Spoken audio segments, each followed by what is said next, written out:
Alright, hello everybody. Welcome to the stream. This may be an epic stream, or it may just crash and burn and be totally crap, so I'm just going to tell you guys what's planned for the stream. Basically, I had this idea earlier just when I was reading and a bunch of articles and thinking about all the coronavirus stuff and the sort of extreme fallout of quarantines and social distancing and all that on our economic system.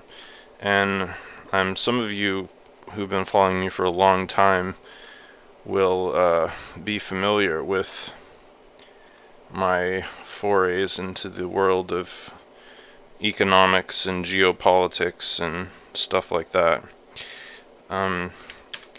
So this won't come as a huge surprise to you, but as an additional bonus, while I'm talking about this plan that I had, I'm going to be modeling an item in Sketchup that hopefully eventually will end up on the Second Life marketplace. Who knows how long that'll take, but so I had this funny idea, like, for those of you who have been participating in my exploring Second Life streams, there's this one artifact that I keep seeing over and over and over again in world, and that is what may affectionately be referred to as a hurricane lantern, which is this kind of a thing, and there are so many permutations of this. It's really quite fascinating as an artifact. Let's see, this one's vintage, but it's LED. Let me put antique in here. Okay, so let's see if we can actually find a semi-authentic hurricane lantern. That one looks pretty legit, but not really what I was looking for. Here we go. This one looks pretty awesome. So by the way, for those of you who don't know, this is essentially like the workflow process of a lot of 3D artists when you're trying to create an artifact. Let me see if I can get this image. Copy link location. No, it's not giving me any options here. I was hoping to get that image a little bit bigger, but I don't think it's gonna work. That's about as big as it's gonna get. That one's cool too. But yeah, when you're a 3D artist and you're looking to create an artifact from the real world, you need source images, or what they call reference images, and this is essentially the modern process. Like back in the day, you probably had to like go to a library or look through magazines, but nowadays you just do an image search. Ugh, this is so irritating that all these are like eBay links. But eBay, ironically, is actually a really good source of reference images for all sorts of different antique artifacts like this. But you get the general idea. Like after you look at maybe like a few hundred of these images, trends start to emerge, patterns, like phenotypes for physical objects and materials. Like there's a certain metal that's used, a certain finish on the metal, there's a certain shape to the configuration. Although I'd like to point out that one of the most fascinating aspects of all this is, and trust me, I will eventually get to my economic stimulus plan. I didn't intend this to be clickbait by any means, but the fascinating thing about this process is that even though there are all these different lanterns that have all these patterns and similarities that would lend sort of the illusion of sort of a master plan behind the design, as if there was some sort of ultimate purpose or functionality between like these sidebars or these little loopy wires that go around here. The truth is, a lot of the times in industrial design, what happens is some person, some engineer way the hell back in a million years ago, creates an item, and they just, using their own ingenuity or experience, pick certain design elements. It's amazing how many of these are eBay links. This one looks like a pretty good image. Once again, another auction site. But yeah, a lot of the decisions made in the design could be arbitrary. That doesn't mean that they are. I would say structurally, the corrugation on these side enforcements is critical for structural strength. These loops obviously are really useful for hanging, like this top loop is for hanging. This loop, however, would be for like holding and carrying the lantern. These wires around here, obviously, to sort of reinforce and protect the glass and also to hold the glass in place, I would imagine. I mean, you could really drill down into all the various features and sort of get sort of a sense for what the original designer was initially intending. But yeah, so I wanted to mention that because I feel like just because an item is designed a specific way and has taken on an iconic form doesn't necessarily mean that all those design decisions are legitimate or functional. It just is like hereditary, essentially. Although obviously a lot of them are functional, and you would only really know this for a fact if you did some sort of like scientific research project where you were able to actually analyze each aspect of the design and determine with a degree of certainty whether or not those design elements were truly legitimate versus purely aesthetic or arbitrary. So yeah, I just feel like all of that information is really important to keep in mind if you're a 3D artist, because you don't need to just photocopy an item and reproduce it exactly as you see in an image. You can do that. However, as a 3D artist, you have the prerogative to use your own judgment and think like, oh, maybe this one's perfect. This is like I found the perfect like reference image set here. Like if I was gonna make one, I would use this. Like it's got all the ingredients and really good detail shots that show you each subtle aspect, and then like overview shots. And this is sort of like what I would think of as almost the quintessential hurricane BAT lantern, bat lantern, patrol lantern. There's so many different names. A camping lantern.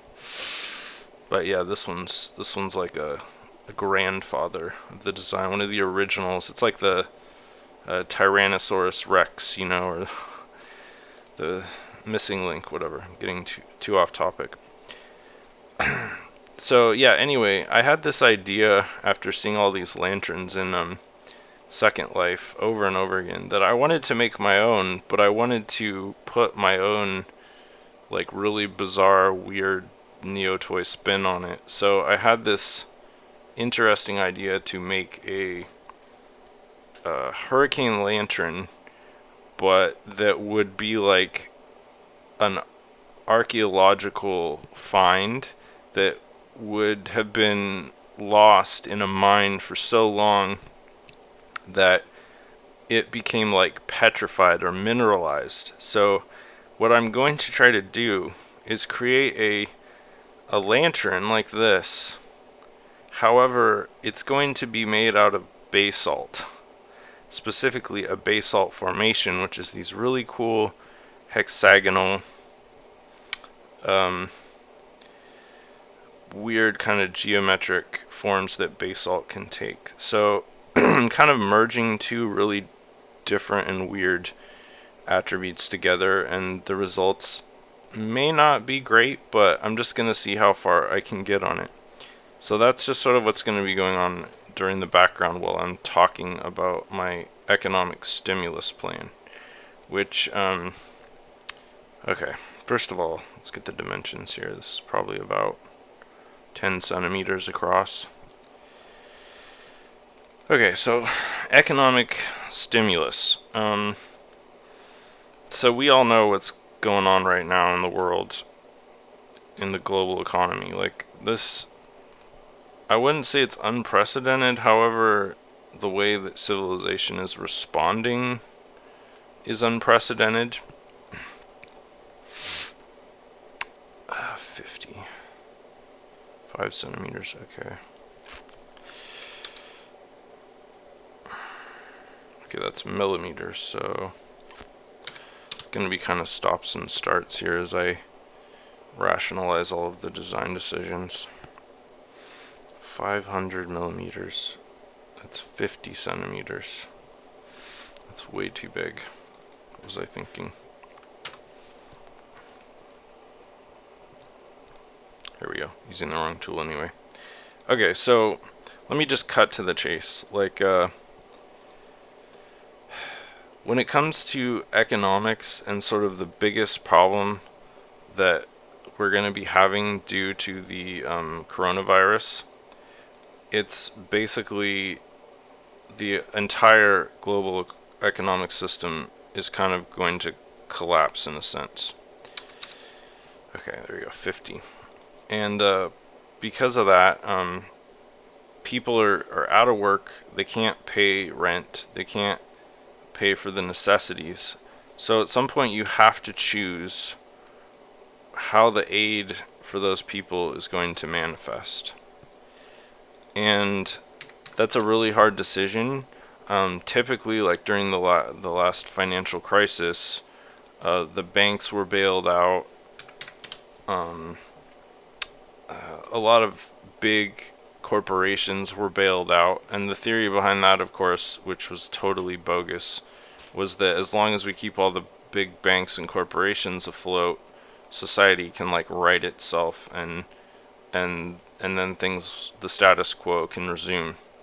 So that was sort of the working theory back then, but this is a totally different situation. It's not a targeted collapse like the financial industry, but it's like a broad spectrum collapse where it's actually all the people, the ordinary people who are affected because they can't go to work, they can't do their jobs, and that's a completely different scenario. So if you want to stabilize the economy, what you really need to do is help those individual people rather than the major institutions or corporations that are basically going to sort of like keep society cohesive or keep supplying services. I mean, in reality, you sort of need to balance out both at the same time, but that's not necessarily going to be practical. So you really have to be incredibly wise about how you allocate your funds. Right now I'm trying to decide exactly how I want to deal with the base shape of the lantern, because if I'm going to be converting it into basalt, then I need to make sure that the sort of like primitive blocked out form that I create is not going to be too hard to work on top of to modify into what I want. So I'm trying not to over optimize, but also I don't want to under optimize. So it's really kind of a tricky calculation. What I'm thinking I'm going to do is create a very primitive version of the lantern as it's pictured here, and then I'm going to just make that a group and then build on top of it with the hexagons to simulate the basalt formations. So that's my overall strategy for this problem. So hopefully I'll be able to just do that in the background while I'm talking about economics, which may not be possible, but we'll see. Okay. So, let's see, it's probably about 5 millimeters. Huh, that's a lot more than I thought. I'd have to rethink the proportions of this whole thing. Nah, that's probably about right.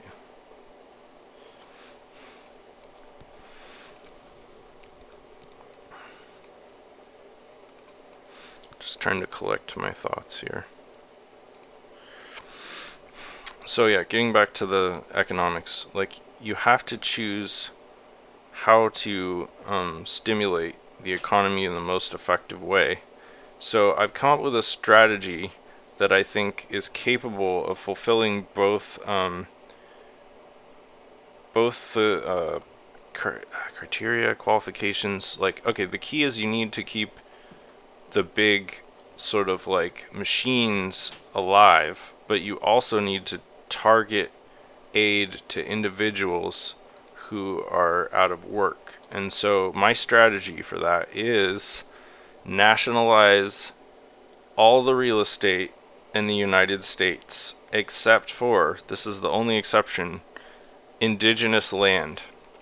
Because, you know, initially the country belonged to the indigenous peoples who lived here, so their land is not considered like American territory in a sense. It's like a separate thing. It's a very complicated arrangement as far as I know, but I'm certainly not an expert. However, I think it would be just incredibly wrong and unfair to take away indigenous land. That's more like 15, maybe even 10 centimeters. I'm kind of oversimplifying this lantern. So yeah, so here's the idea, like, okay, real estate, really fascinating market, because, I mean, as almost everybody knows, the real estate market, at least where I live in California, is ludicrous. It is completely wrong. It is wrong in every conceivable way, especially in like the Bay Area or anywhere near Silicon Valley.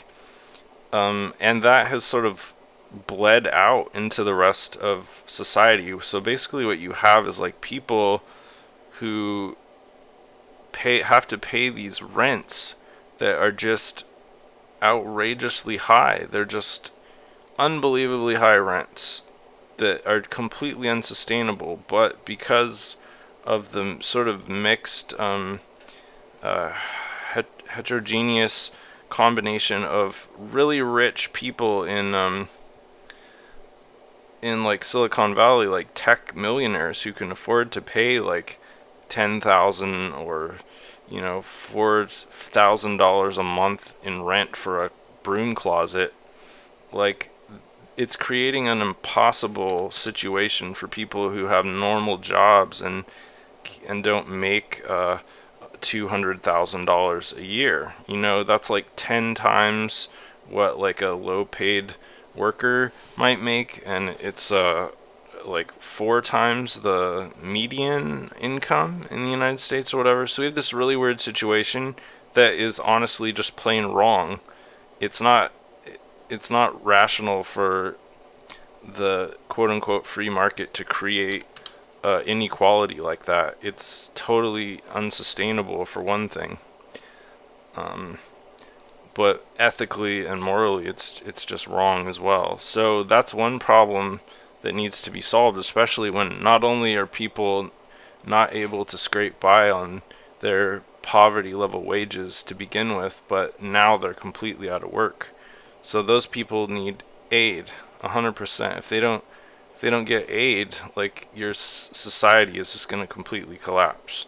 And like, I'm pretty sure everyone in the government understands that right now, and maybe some more than others. But so that's one problem. And then you have the sort of the trickle up effect of that too, where these unsustainable property values and the lack of income to corporations, because nobody can afford to buy anything, can also cause a collapse in the upper echelons of the economic sphere. So you need to figure out how to mitigate that as well. And so there's a way to do both of those at exactly the same time, which is why I came up with this idea of nationalizing all the real estate in the United States. So basically, and this is a multi-pronged strategy. It's not just solving one problem, it's actually solving others too, which I'll may get into in this video. That looks about right. This is going to be a disaster. It's the first time I've ever tried to model something while having like a serious, complicated economics discussion, so it's going to be a disaster, but oh well. So yeah, so the idea is basically that the government, and the government does this at other times, so do corporations via eminent domain, where they basically are just like this private property that we have our eye on, we need it for something, whether it's to build a military base, or whether it's to... Wow, this is a really complicated topological thing here, but okay, basically... Alright, it's going to go straight up at a slight angle from here. Yeah, so the government is not a stranger to seizing land from private property owners.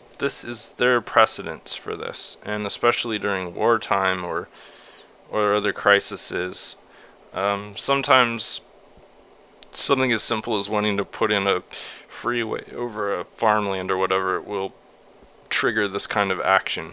But this is on a much grander scale. Literally, the government would be saying, like, private property is no longer a thing. However, that doesn't mean that we're going to basically just completely take away all your rights as a property owner per se, because it's just like with landlords, it's like you still have rights. It's not like just because the landlord owns the property you're renting or leasing that they can just come in anytime they want. So it's not quite as fascist as it may seem. Wow, that was way too high. Or totalitarian. Let's see, yeah, it's about 15. 15 seems about right for the kerosene reservoir. Okay. So yeah, like they're caveats.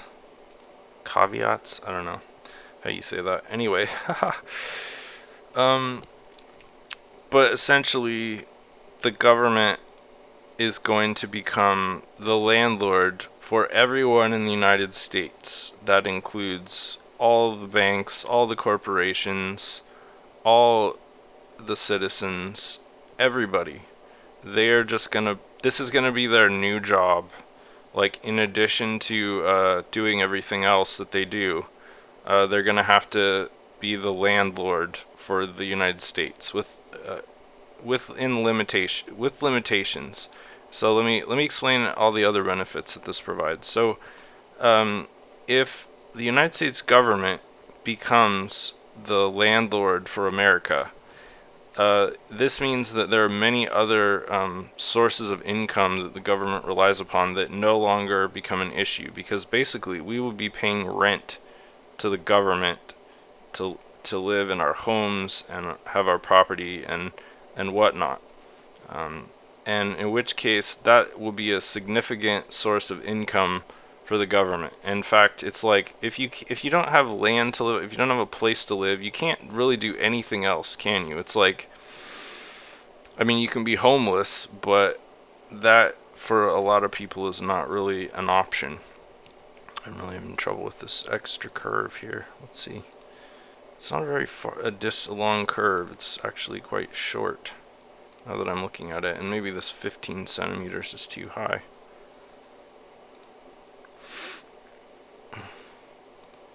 I'm noticing as I'm talking, it's weird, but my verbal centers of my brain seem to somehow cancel out the memory centers. So as I'm trying to formulate a thought about economics, it makes it almost impossible for me to remember like the topology of a particular curve of the lantern, which is kind of cool.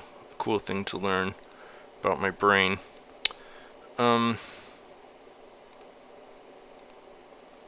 Okay. What would be really nice is if I had a side-on view of this lantern, but I don't. This angled view, which is kind of interesting.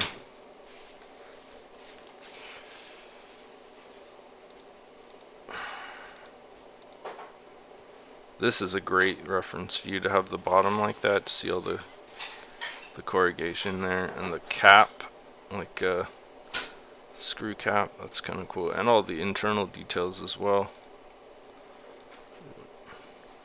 This is the best I'm going to get for a profile, though. I could go back to my other reference images, but I'd rather just stick with one set, like, as best I can. This is going to be tricky because the arm here attaches onto this curved surface, which is always troublesome in with topology unless you're just intersecting objects, which I almost never do. I like to have manifold meshes.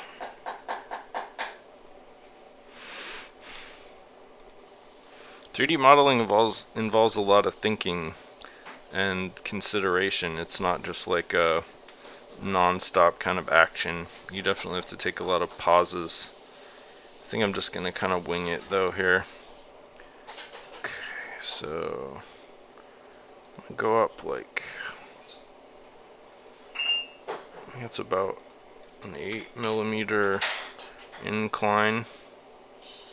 Nah, it's more than that. It's like maybe 12mm. And then it doesn't actually go into the center of the lantern, but it goes pretty close. It's like yeah, about 20mm from the center point. Alright, let's see if I'm more or less on target there. That curve, actually that's too steep, so alright, well, we're gonna try this and see what happens.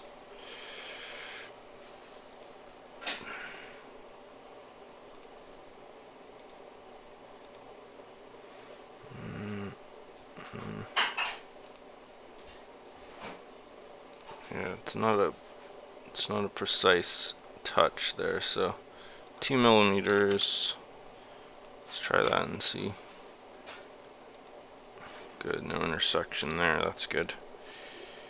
Okay, just gonna delete some of these external elements and see how my profile looks.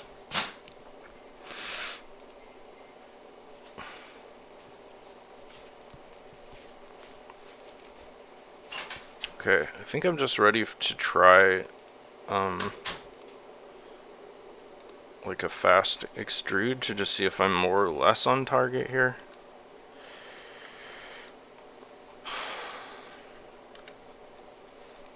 This may actually end up looking horrible. Let's see.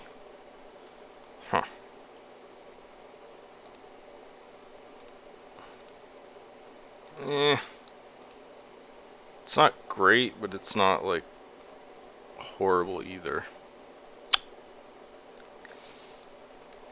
Good enough. If you have an isometric photograph, it's much easier to do this kind of thing.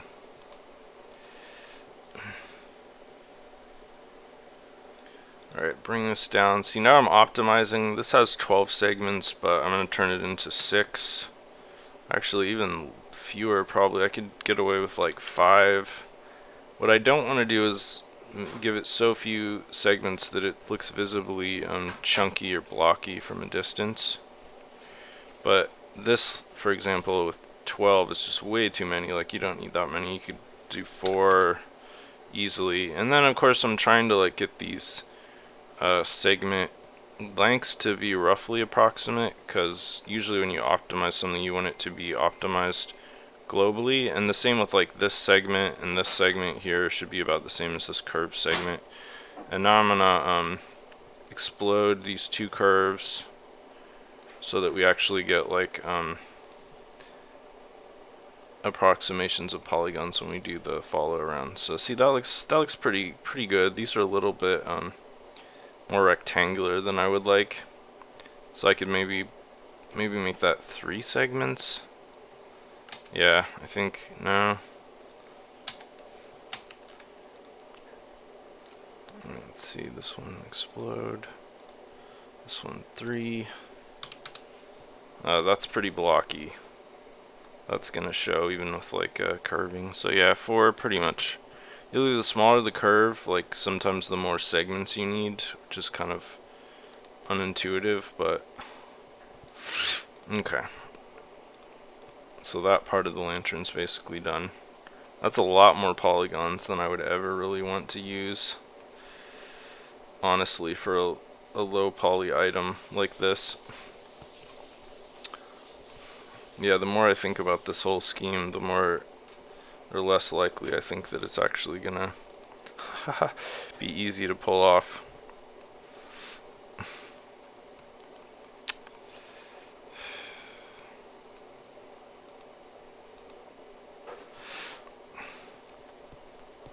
Really wish I could see what was going on down here under this little curve. Alright, next I'm going to work on the globe, I suppose. Or I might undo all this and then just do a full extrude of the entire profile. In fact, that might be a lot faster.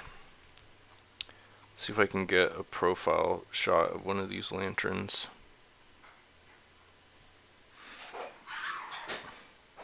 That one looks like CGI. It's funny how almost all of the shots are from like a down angle.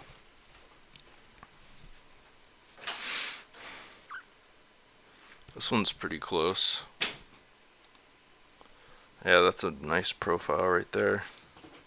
A lot of the details that are in that other one are not present though. This is a much more like a streamlined version. Okay, so I'm going to undo this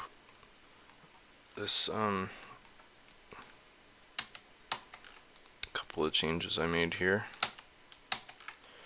Sketchup allows you to undo many times, so it's gives you a lot of leeway for making mistakes.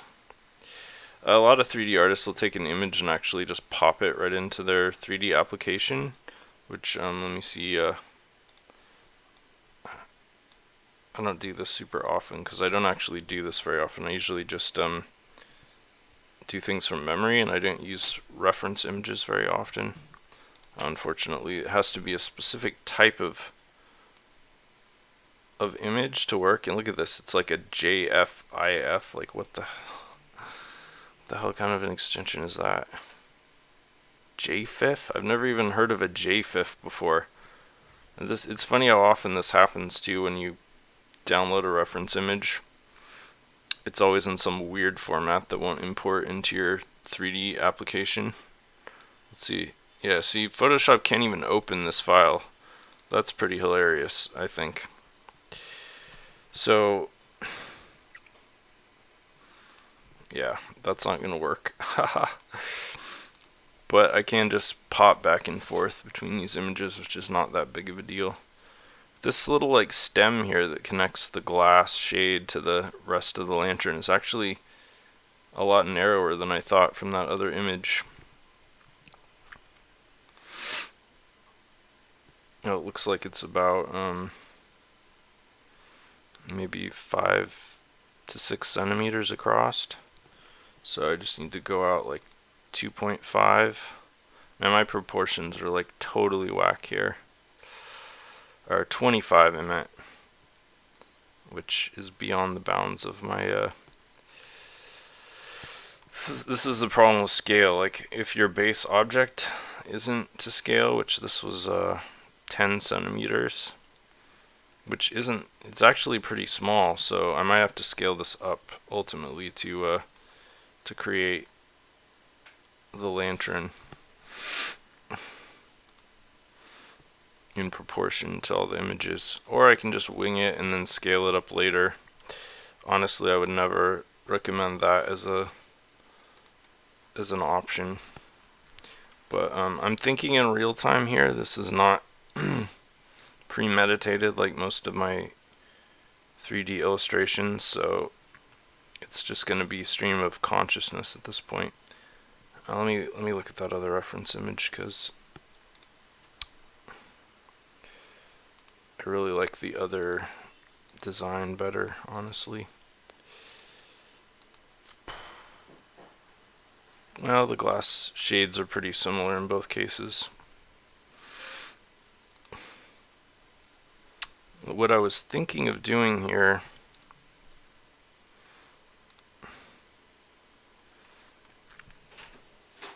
is this.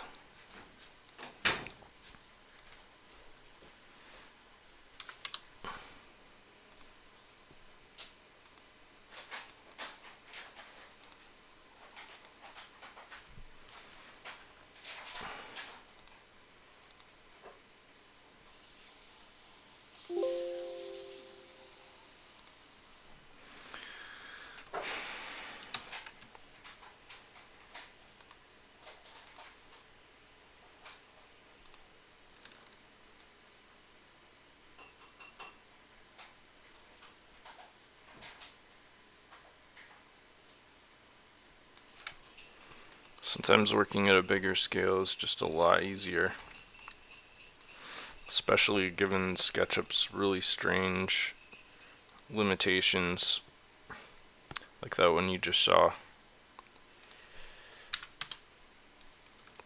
Okay, more like 1.5. It's really giving me grief. This is an underside face anyway. I can just do a little shortcut there. No one's gonna notice, right? Okay, now this outward curve. And I'm just thinking about going full low poly on this, which is probably what I should have done to begin with. In fact, let's just go back and do low poly on all these angles. This makes a lot more sense the more I think about it, since I'm trying to convert it to basalt anyway. Okay, so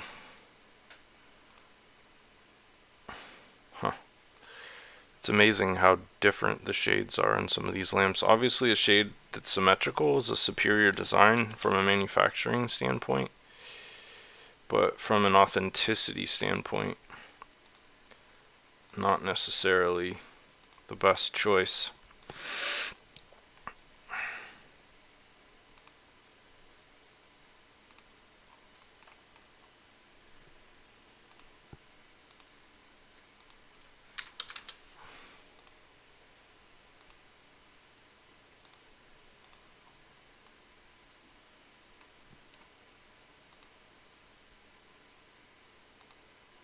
It's an interesting little detail right there, that little metal lip. It really makes the topology a lot more complicated. With, like, I don't know, I'm assuming this glass dome here has some sort of a sleeve or cylinder that fits up inside here, in which case, like, what is really the point of that little lip aside from an aesthetic point of view? Or if the dome doesn't have any sort of projection that goes up, then it's really essential and it's kind of holding everything down, which is kind of fascinating.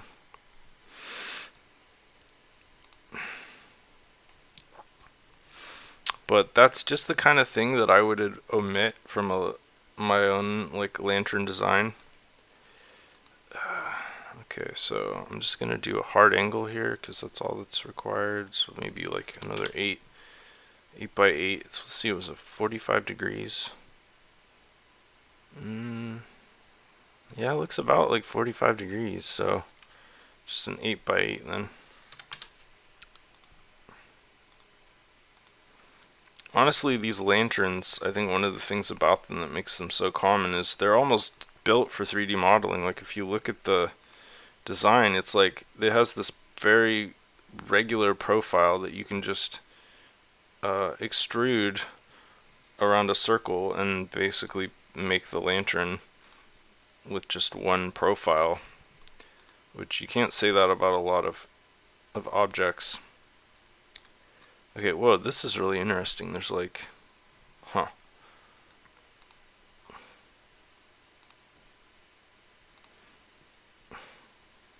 it's actually like a little bit farther, but I don't think it's gonna make a big difference. So I'm just gonna go straight up from here. Like 40.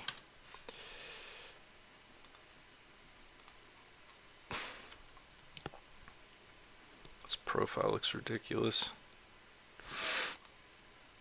It doesn't look anything like it. So this actually goes up into the cylinder like a smokestack, and then this part comes down on top of it. But I mean, there's many different shortcuts I could use to create the illusion of that while still having a manifold mesh, which would be sort of my preference.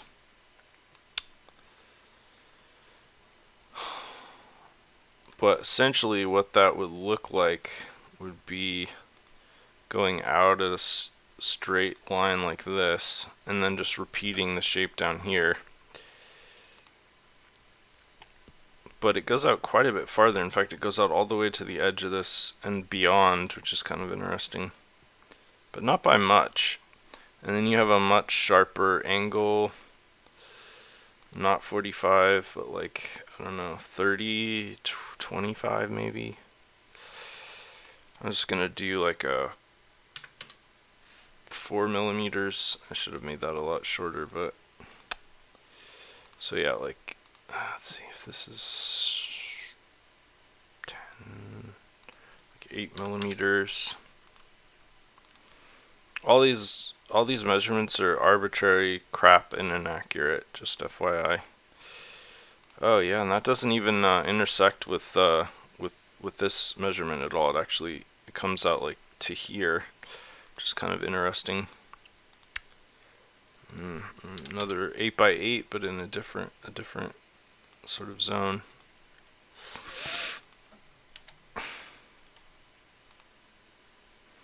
Yeah, that's way the hell off, but whatever. This is weird too. Look at this. There's like a little curvature in the topology here, like a stamping. I think that's like a stamping distortion, where basically they were bringing some hydraulic hammer or something down on top to poke all these holes in the little thing at the top, but it also causes this deformation. That's just my guess. I have very limited knowledge of manufacturing, especially in the like 19th and 20th centuries. The most recent like engineering and manufacturing book I read was from like 2007 or something like that. So it's pretty contemporary. But that's just my guess. But just think of how much more complicated this little deformation here makes when it comes to attaching these side supports. Like, it's even more challenging to attach to this sort of a surface, which isn't flat or even smoothly contoured on the z-axis, than it is down here on this one that's just a slope. So that's really interesting. This is the kind of thing, like if I was mass producing these lanterns, I would try to engineer the fabrication process to avoid little lips like this so that we could get a nice strong weld, or however these are affixed. Let's see. Can't really tell from this image. It doesn't actually look like they're welded on there. So I don't know how they're attached. That's kind of intriguing as well. For something that's such a major part of the structural support of the lantern, you would want those to be solidly attached, but that doesn't necessarily mean they are. Okay, and this is also at an angle, and I'm not going to include that topology because I think it's a manufacturing defect, frankly, that could be weeded out with better engineering. Okay.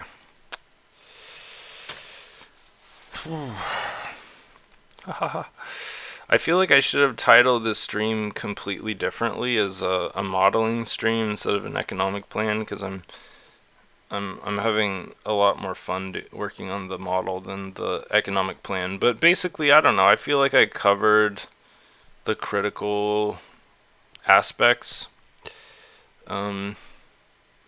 It's pretty straightforward.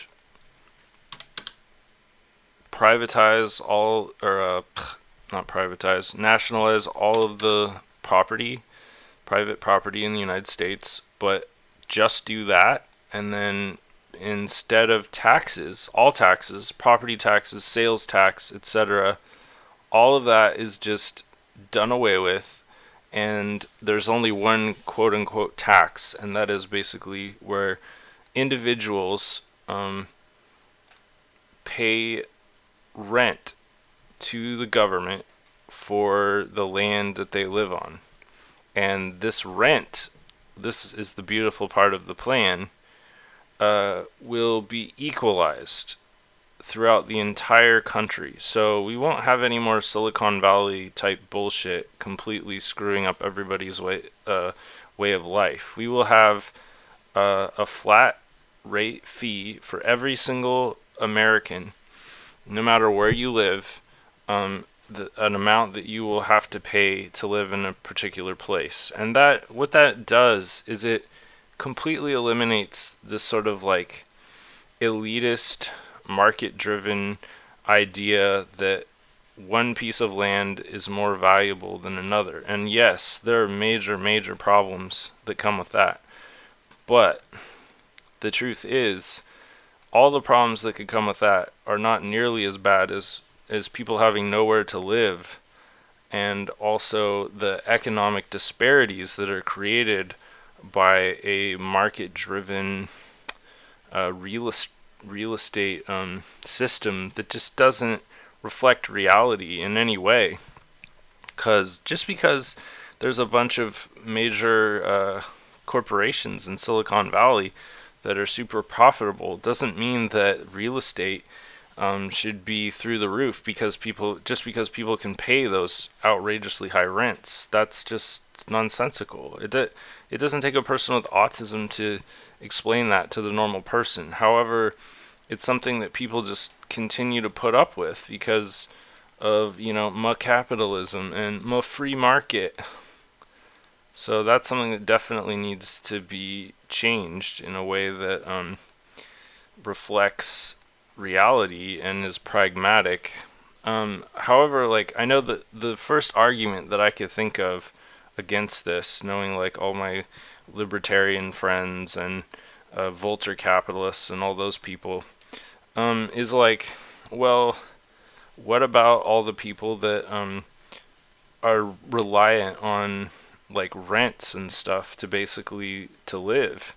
What about them? So here's the idea: just like when the government takes your farmland to build a freeway, they pay you the supposed like market rate for that land. Usually it's actually a lot lower when all the assessments are said and done.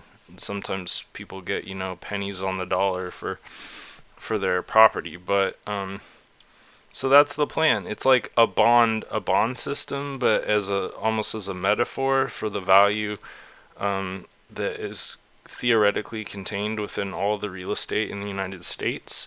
So I mean, you could maybe even those could be bonds, but essentially the government determines how much a piece of land is worth and then pays the person that amount of money, and then that person is basically living on government land and having to pay rent for that property. So it's not like it completely destroys the model, it's just it changes the model in a way that makes it possible for people to still continue to live and be able to pay rent. They're just paying rent to a different institution. And yeah, if you're basically, if you are a landlord and that's your like source of income, well, that's truly tragic. But honestly, if you are a landlord and you have the money to be able to buy land and basically be using that as a source of income, then um, you are not going to be creating a sustainable future for people who can't afford to pay rent. And if they can't afford to pay the rent because they don't have a job, it doesn't really matter how much real estate you own, you're going to lose your income anyway. So it's really just like a way to stage the collapse of the real estate market in a way that does the least amount of damage ultimately to the people who are the most vulnerable versus the people who are essentially the landed gentry who already have enough floating capital to own property. However, like, there are going to be people out there who are in a unique situation where they're the fact that they own property, oh, this makes this nice and easy, is essentially have to make this go in a bit, changing the design radically on the fly here. Wow, it didn't even register those lines. That's interesting. Why is it ignoring this? Okay, there we go. There are always going to be people who, like, legitimately, for whatever reason, own real estate, and that's their source of income, and they put every penny they have into that, and they're like not like it's not like a hobby for them, but it's the only way they can survive. In which case, that's where I came up with the idea of the sort of like equalized equalized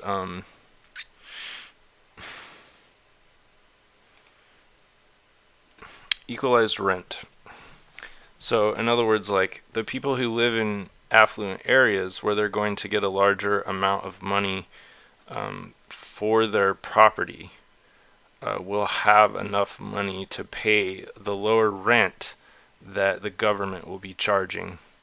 Because if you were to take the median rent of every property in the United States, it would be dramatically lower. Say you're in Silicon Valley and you own property that is valued at like several $1,000,000, and the government comes along and says, okay, we're going to give you $900,000, or like if it's a $5 million property, they're like, we're going to give you $3 million. But then once they own the land, the rent that the person will have to pay to the government to stay on that property will be dramatically lower than the rent that they were charging the people to live on that property. So this gives them an opportunity for us, like I said, a stage collapse, where basically they're able to maintain business as usual by essentially paying the government's lower rent for that property from the money that they got from having it nationalized. So I don't know, it's a very like sort of abstract idea at this point. But I don't know. I feel like all the other proposed ideas, which there have been a lot, like the first one we know about, the multiple trillion relief package, where they're just sending out like a couple of checks of, like a few $1,000s to every American. Like, that's obviously not a long-term strategy. It's not a sustainable strategy.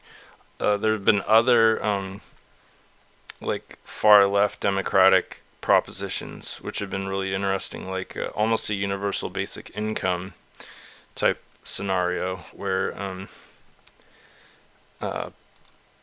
some people are proposing that everybody gets $2,000 a month for the duration of the crisis, which that's interesting, but also like that's not in any way a sort of like long-term solution. It's really just creating more it's going to create inflation is what it will do, because it just creates debt out of thin air, and then at some point that debt has to be paid. So, and I'm never even going to get to the basalt stage at this rate. Who would have thought that talking about economics and 3D modeling at the same time would be so hard? Wow, that was way higher than it needed to be. That little like smokestack at the top is like half the size. I mean, honestly, a really like that universal basic income, $2,000 a month for the duration of the crisis. That's like a really lazy solution that would definitely work up to a point, like assuming the crisis does end within a reasonable period of time. However, like none of the projections really seem to indicate that that's going to be the case. So you really have to kind of like try to figure out how to mitigate the other long-term issues, which, I mean, I've read a lot of stuff on this so far, and it seems like, I mean, it's only a matter of time. Like, the real estate market is the last line of defense in the broader economic sphere. Like, because ultimately they're in our subjective economic system where value is more or less arbitrary and relative. There really are no like tangible sources of value aside from real estate. Like, it's kind of weird, because we don't have like it's not like money is backed by gold, it's all fiat. So the most real thing that there is in our economic system is probably land. And it's since it's also central to life and the capacity to live, at some point inevitably it will be affected in a profound way. And in economics usually they call this like a correction, right? When there's a profound readjustment or reevaluation of a long-standing economic convention, like property value, for example, which I think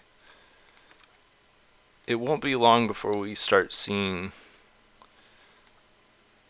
property value being impacted. And of course, we remember the last financial crisis, like, was created in a sense by banks and the derivative markets, but it was also massively sort of accelerated and catalyzed by the real estate bubble collapsing, which obviously that collapse did not really reset a lot of things. It sort of just tripped and then got back up and started running again. So we're in a situation very similar to the last financial crisis, but under a different scenario. Oh, this is cool. I can just take this angle here. It's going to change things a little, but I'm just optimizing the lines here. I think I might have to actually extend that shade up higher. It's like, here's the shade, basically.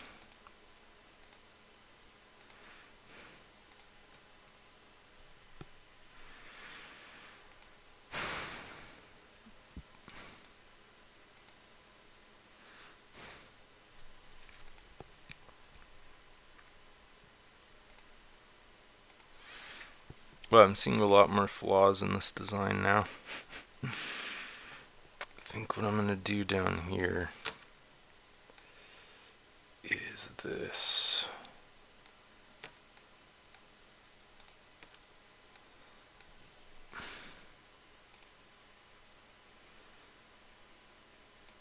If I do this right, this will give me total control over the poly count of the extrusion.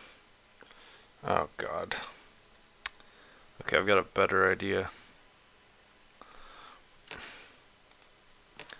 Maybe I will just go with the straight up I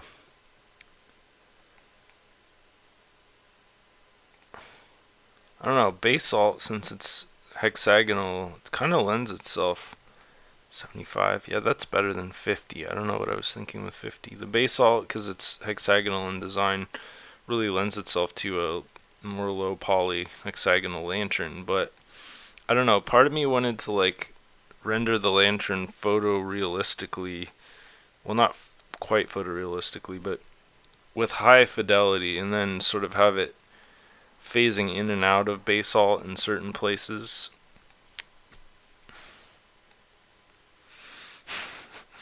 This is the problem with conceptual builds, like, you just never know like how practical they're gonna be. Let's see, do I have that shape more or less alright? Yeah, it's just the shade part that's bugging me here. So what I'm going to do is just move this half here. Let's see, I don't want to do this because that will... It's got to be this. I think that's what I want. Let's try that. No, not quite. What am I missing here?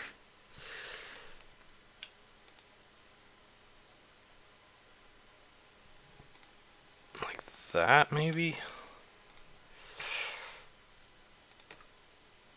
No.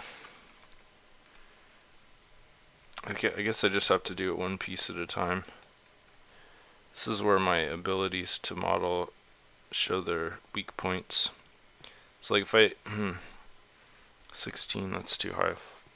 Just do it by a small increment, like 5 and then 5 and then 5. Whoops. Not 54. 5. Okay, let's see. Proportions. Absolutely crucial in modeling. Let's see what we got here. Oh yeah, this is like outrageous. The top part is like way, way out of proportion. I'm gonna bring this down by like 22, 20. That's more like it. It's still off, but it's better. Let's see, like this is all this top section is about as tall as the shade in the first half of the base, so that's a good like proportion cue, which is actually that's about right. So okay, this is looking okay. This is like adequate.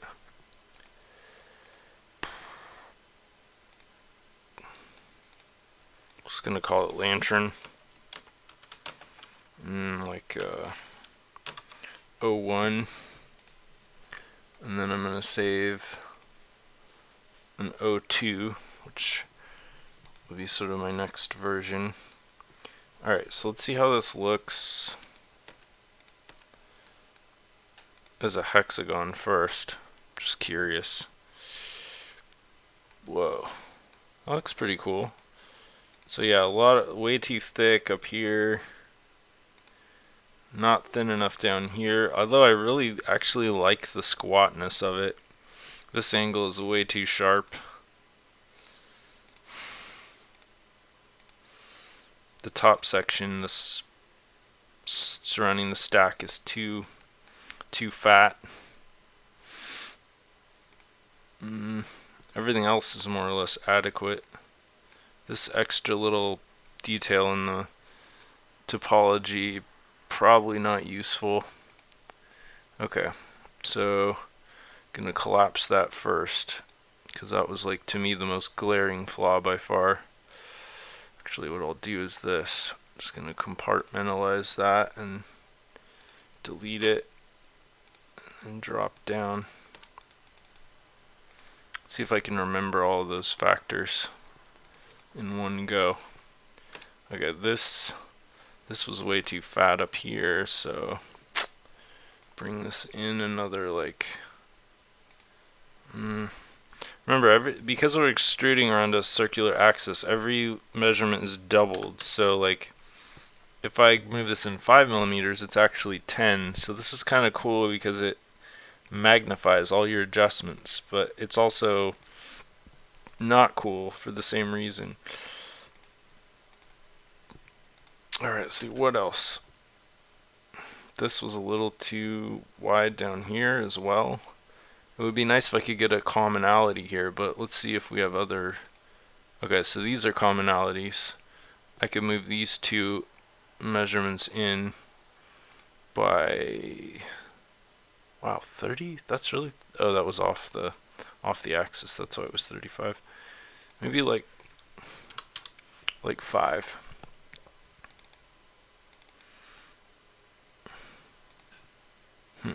I almost want to just go in and make it a sharp angle, but I don't know. The thing is, this is too short, and this is perhaps too wide, and this is definitely too sharp. So I'm just gonna leave that the way it is for the moment. And let's try another extrude here, see if it's looking a little bit better. Wow, this is still super too wide, like even with those adjustments. And also way too short now.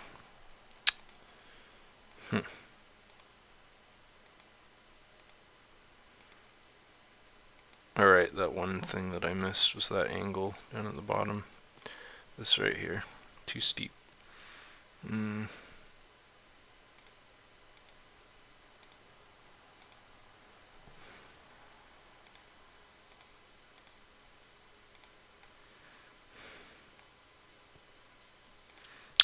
Maybe just cut it in half. 4.5, damn it. Okay, what do I want to do? Well, this is the most arbitrary elements, this line right here, so I'm just going to bring it in a bit. Like 2mm, think that'll be adequate.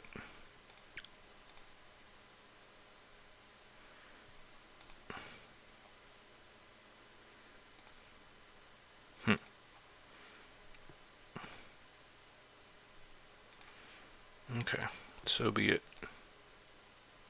It's going to change a couple of other angles too, but... Oh wait, that didn't change the angle at all. What the hell? Wasn't paying attention there. Okay.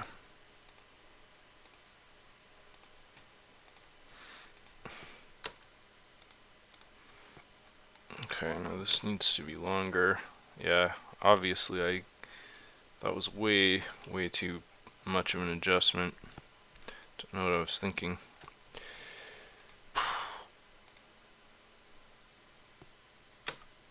Maybe try 8. And then these were way too big, so both of these were too big, and I really will bring them in. Let's see, like 15. It'll give me a 3 centimeter diameter. That's probably too much, so 10.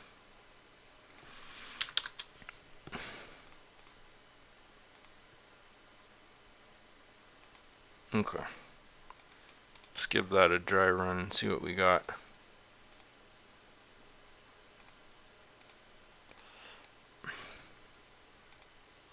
Wow, the shade is like way too large now. Everything else is looking fairly okay though. No, that was too far though, definitely.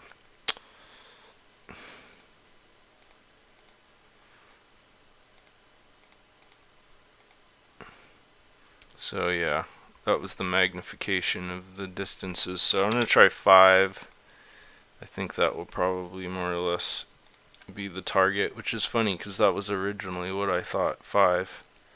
And then because that makes the shade look so much larger, I think I will bring the shade in as well by 5 is also.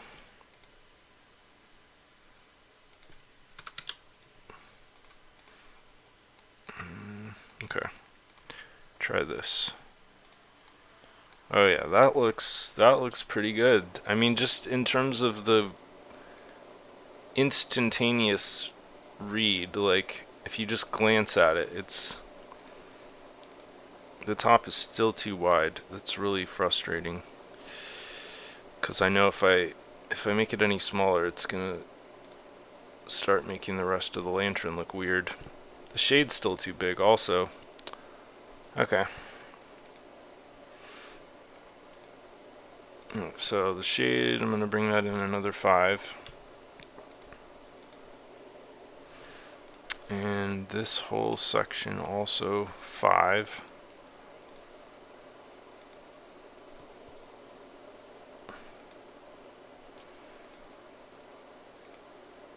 Okay.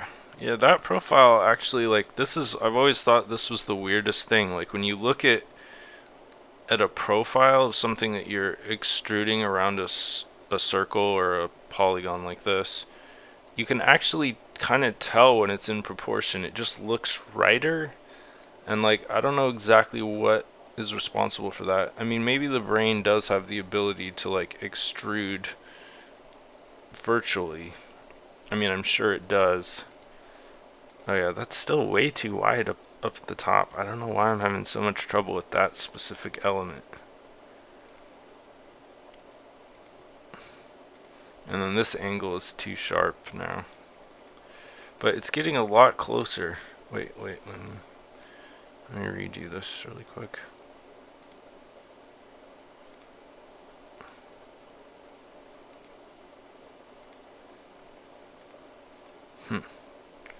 Yeah, this is interesting, this angle here. If I make it go in any farther, I mean, I'm almost tempted to just drag it up to this line here and see what happens. Let's just try that and see how it looks. That's gonna really throw things out of whack, but like, that reads pretty well. I mean, I suppose I can just drop this down a little at the top. It's too high also. But yeah, it's definitely getting a lot closer. Now the base looks way too big though. Every little adjustment you make affects every other aspect of the design. Let's see, are these attached? Yeah, they are. So fortunately, if I change this outer proportion, which I always like to have commonality whenever I can, I find that ironically, when it comes to the actual physical design, you often learn this from reverse, is that there are commonalities in physical objects frequently, just because of the way things are manufactured. And what I mean by commonality is that, like, you see where this little ledge sticks out right here? Often there will be an element down at the bottom where that line will connect with in some way, for, like I was explaining, usually due to manufacturing techniques, but often also because of aesthetics or the design itself. Really wish. Okay, I'm gonna make this polygon, if I can.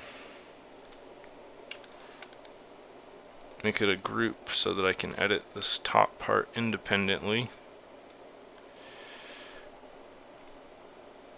Slide this into the commonality point there.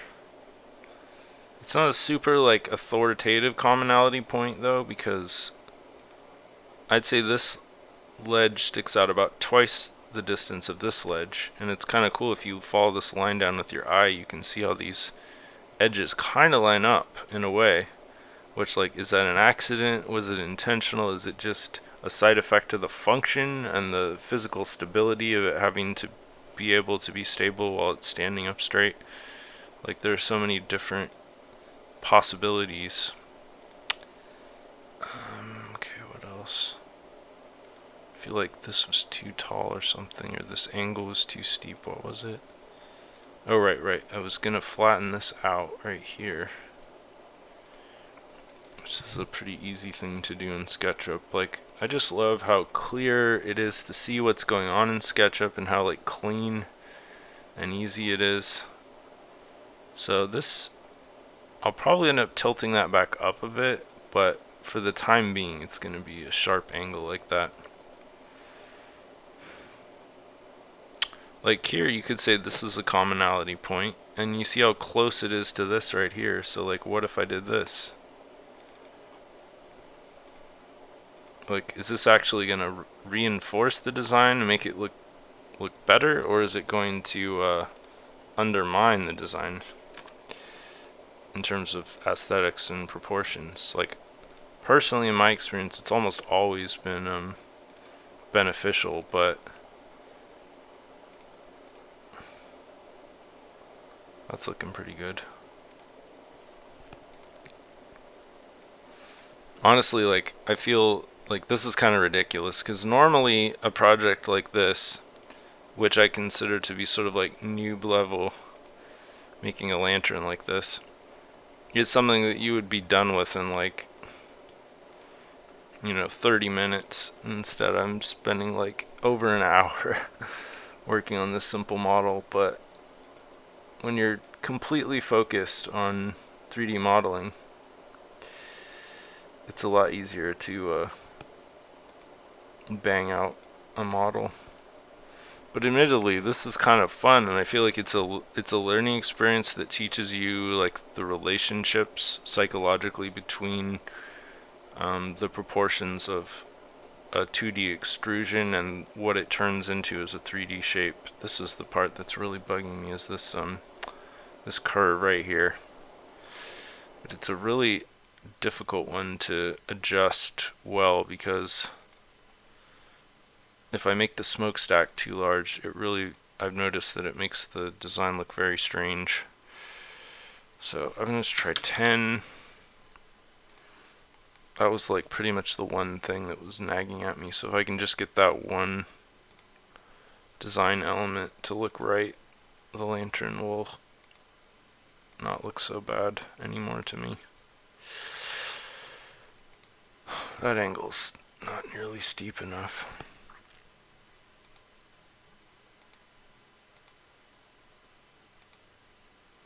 This goes way farther out too. Alright, let's try this.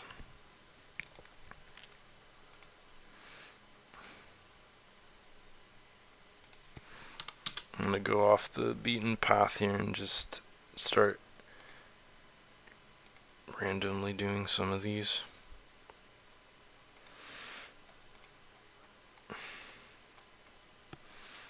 I find a lot of times I just get lucky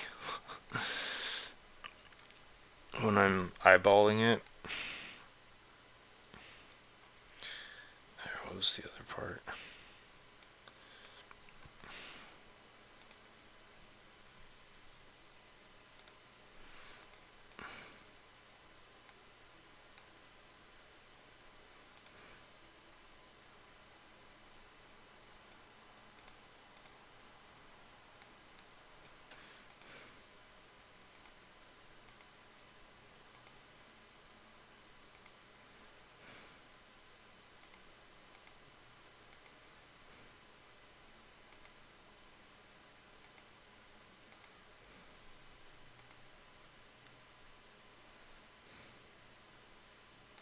It's trying to look like something out of Minecraft.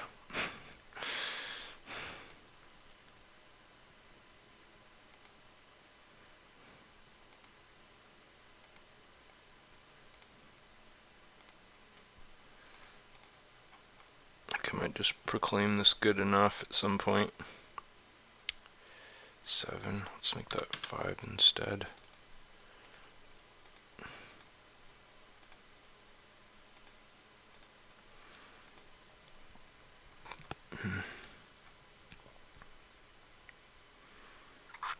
Need to make this symmetrical somehow because this is a critical part of the design. Coming to like realize that like there are certain quintessential elements of objects like this. I want to fully symmetrize this also. I don't think that's an actual word, so don't use it in regular language, but let's see if I just do this. So I want to symmetrize this whole part here. Just see what happens.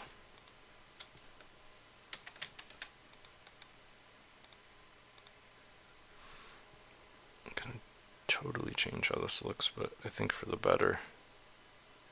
Huh.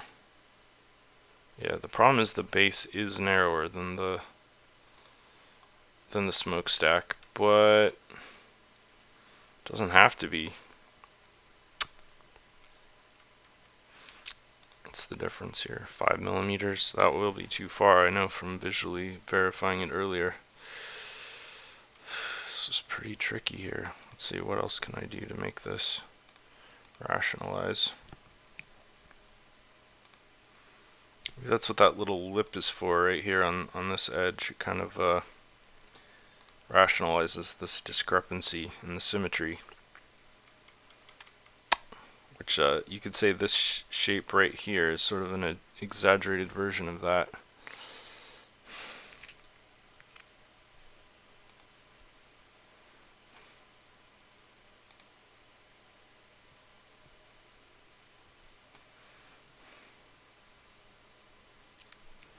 Well, the easiest thing to do would just be to do this.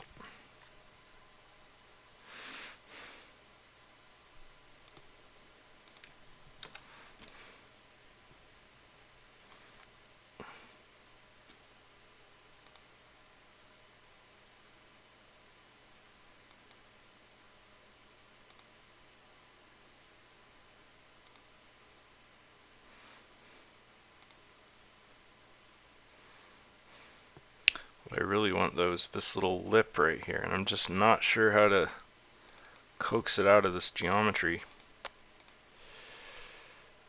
This is basically it right here, but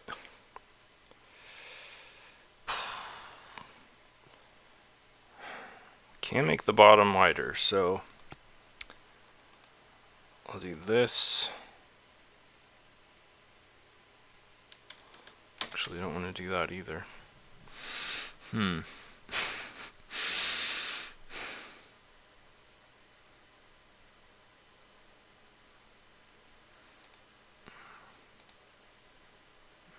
work either.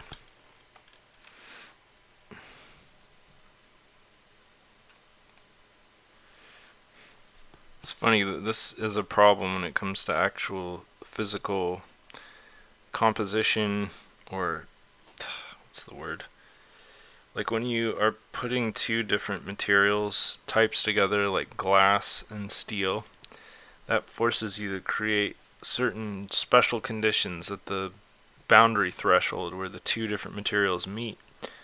And ironically, that boundary is really significant from a physics point of view, and it's also sort of drifting into the visual design here, because this little gap here is essentially because of that boundary, and this is going to be crucial for the internals because of the like wick holder and this little like base right here. What is that, like a splatter guard almost?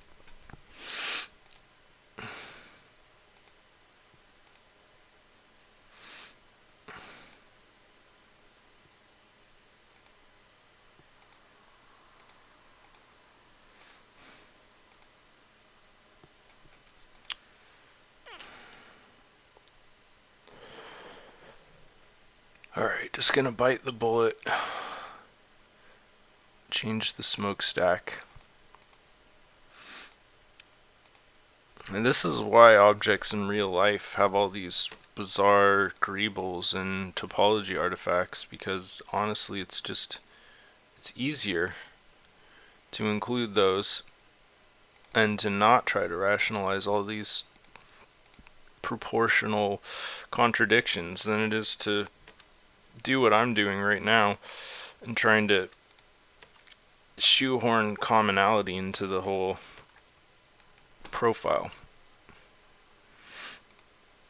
And I've always had this suspicion that that's one of the reasons that a lot of design and engineering projects take so long.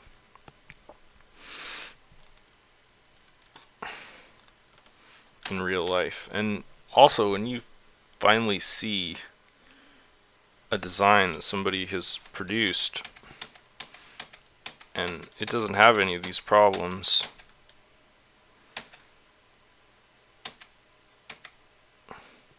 whenever I see that in a design, that's when I just have like insane respect for whoever made that object, because it is no joke trying to iron out all these little wrinkles.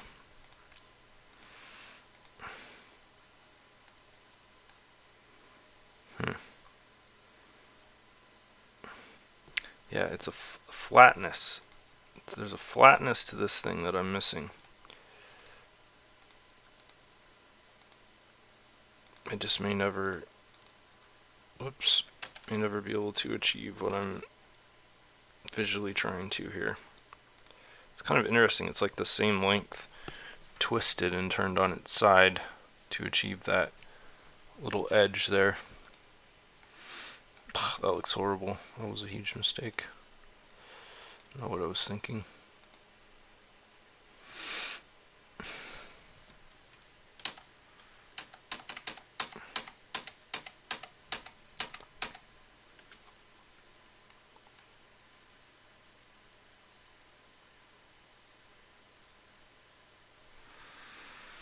Alright, gonna try the one other option that was presenting itself, which may also do the trick.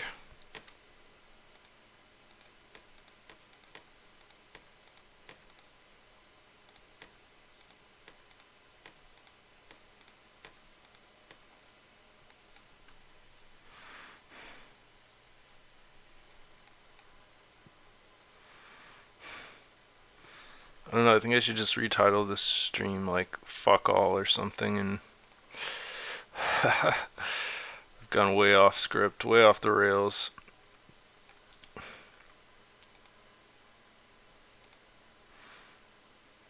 I'm so sick of this lantern now, I just want to like move on to the next phase.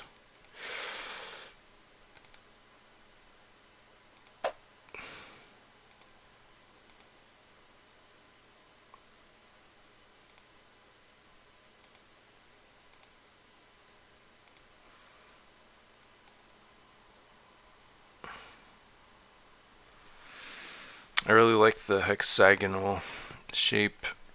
I kind of wish that I could just leave it that way. And for the physics mesh, I probably will. Alright, first let's get this polygon sorted.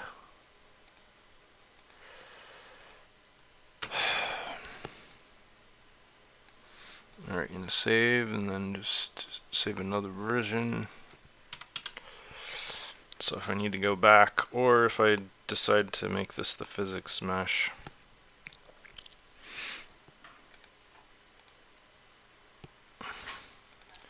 I could easily make this 12 segments.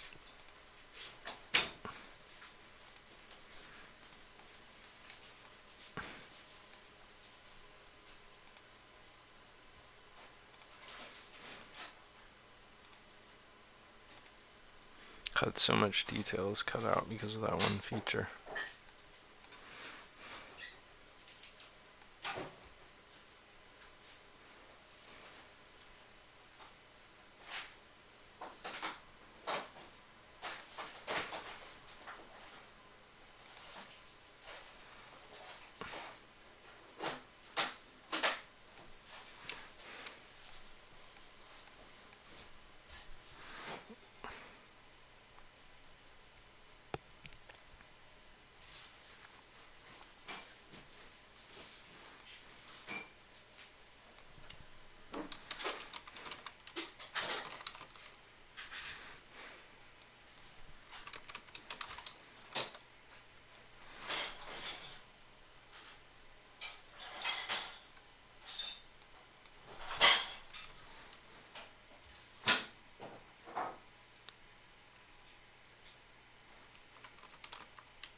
I changed the stream title just to things.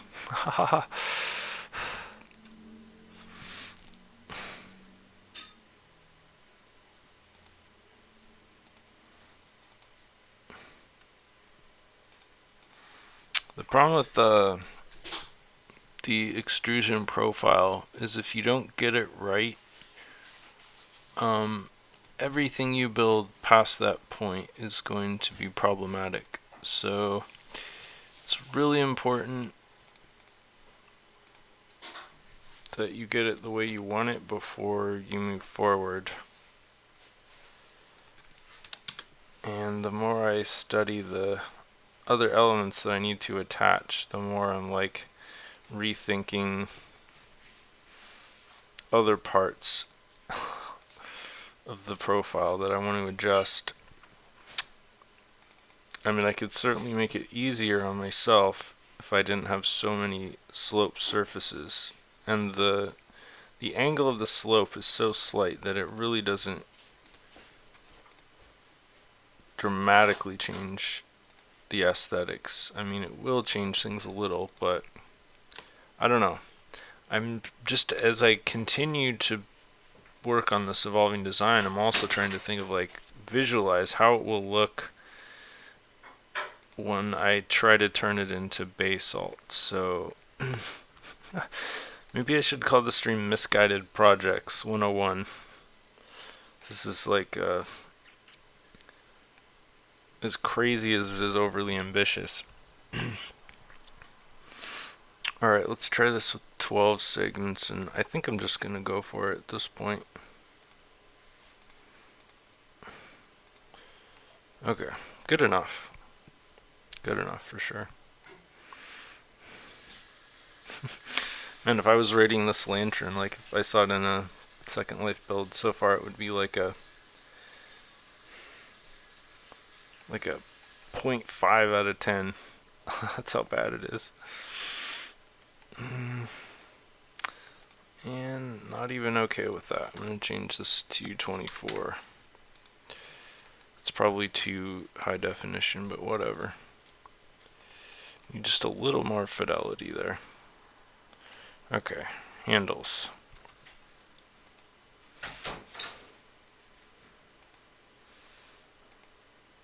And they basically just connect from here to here. And I'm going to go with my right line here.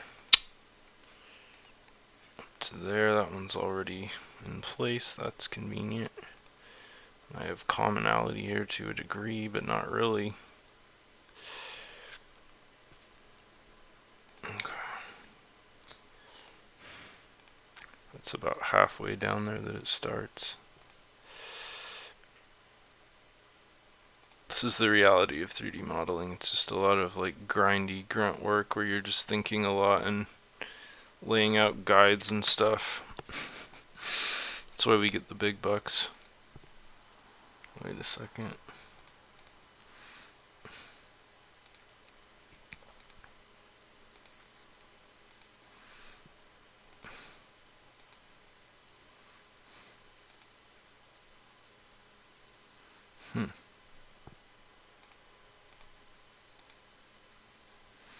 It's this surface right here. And of course it doesn't attach to the bottom, it attaches up the surface as well, just like with the top part of the handle. Now these are totally arbitrary measurements of just 8 millimeters. It's not like realistically it's 8 millimeters.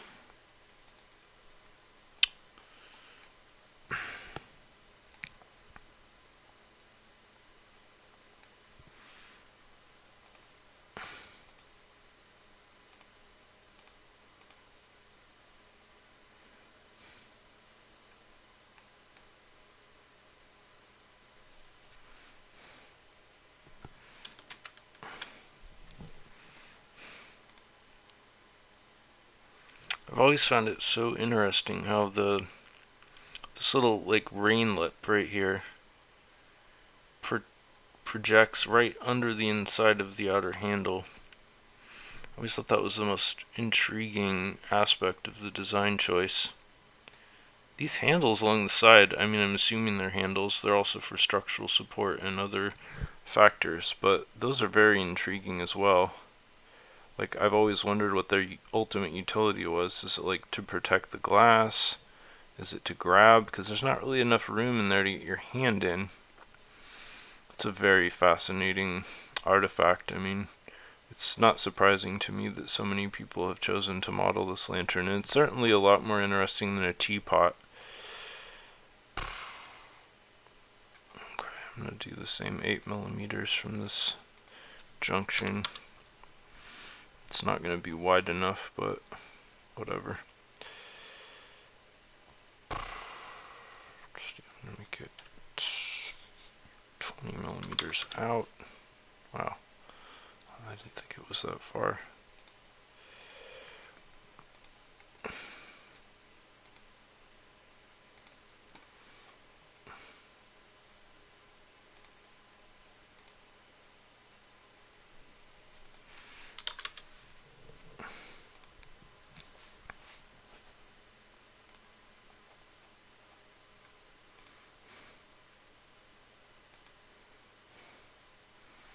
Those curves are going to be hard to ignore. I kind of want to simplify them though, maybe just with a 45-degree angle.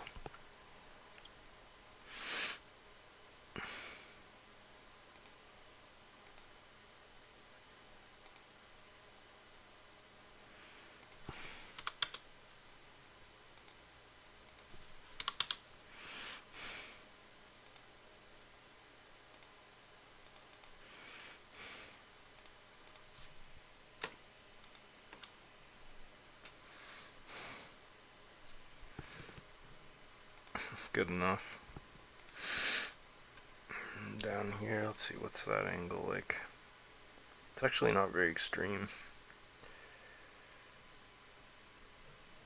It's like 5 degrees, maybe 3 degrees.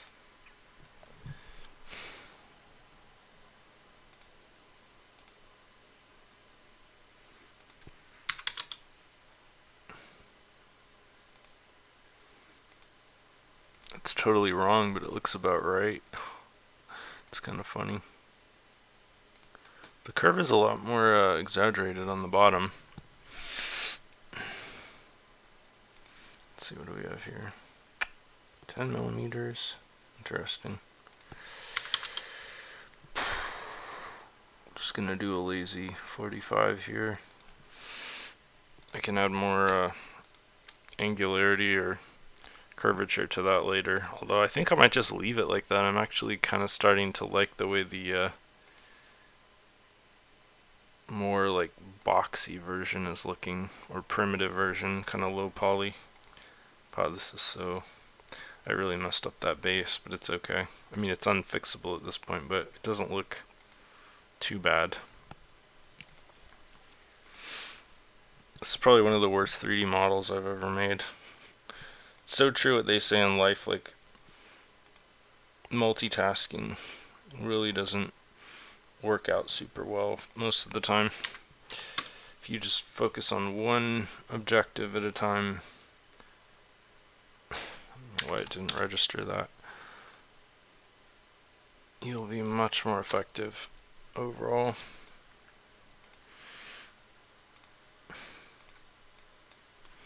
Can't wait to clear all these guides. God, what a mess I made.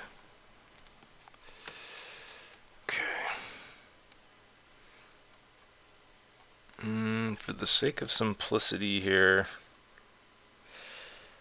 just going to attach this. Let me see. That was what, 20 millimeters? No, 18. This will be 13. Works for me.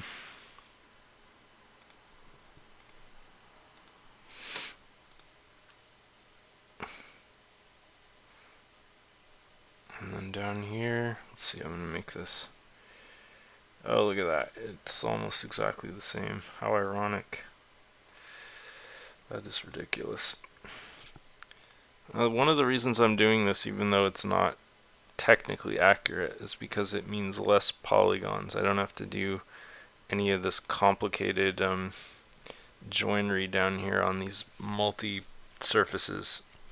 So it's just vertex to vertex, basically. And it just happened to be 18 millimeters, which is really interesting. Approximately 18 millimeters. Which was the arbitrary width I selected for this handle here.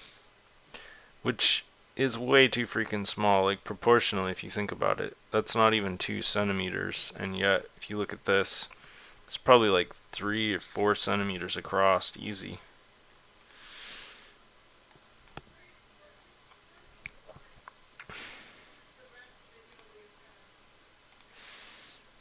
Okay. So this curve, because it's on the outside, is a little more sensitive. It'll be really obvious if I oversimplify. So I'm gonna actually use the curve tool, making a 20 by 20 approximate junction, and then simplifying the curve to, like, I don't know, 5 segments. Even that seems like too many. Also, I'm noticing there's like, no, actually that's about right. Huh. Just happened to do it more or less right, but no, that's 4 segments, totally fine. From a casual distance in 3D, you'll never be able to notice.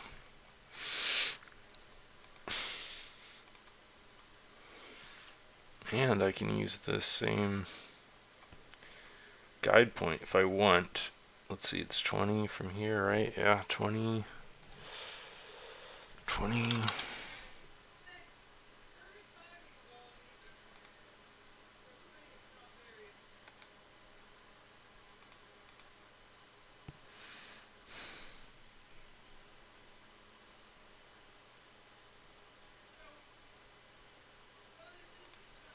It's a much wider curve. I'm kind of tempted, like it almost starts here and goes down to here. But like for the sake of consistency, I don't really want to. I'll try it out visually and just see what it looks like. Yeah, that's not going to look very good. starting to look a lot more utilitarian than the than this one. It's because it's got that elegant, old-timey sort of craftsmanship look to it. But I mean, it certainly has like a hardcore utilitarian aspect to it as well. I don't know, that's why a lot of those designs were so genius.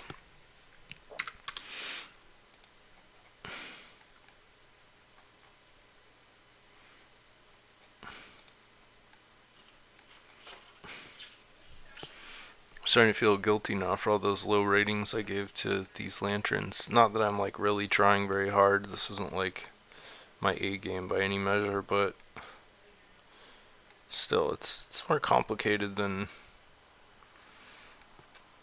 perhaps I gave an initial assessment credit for.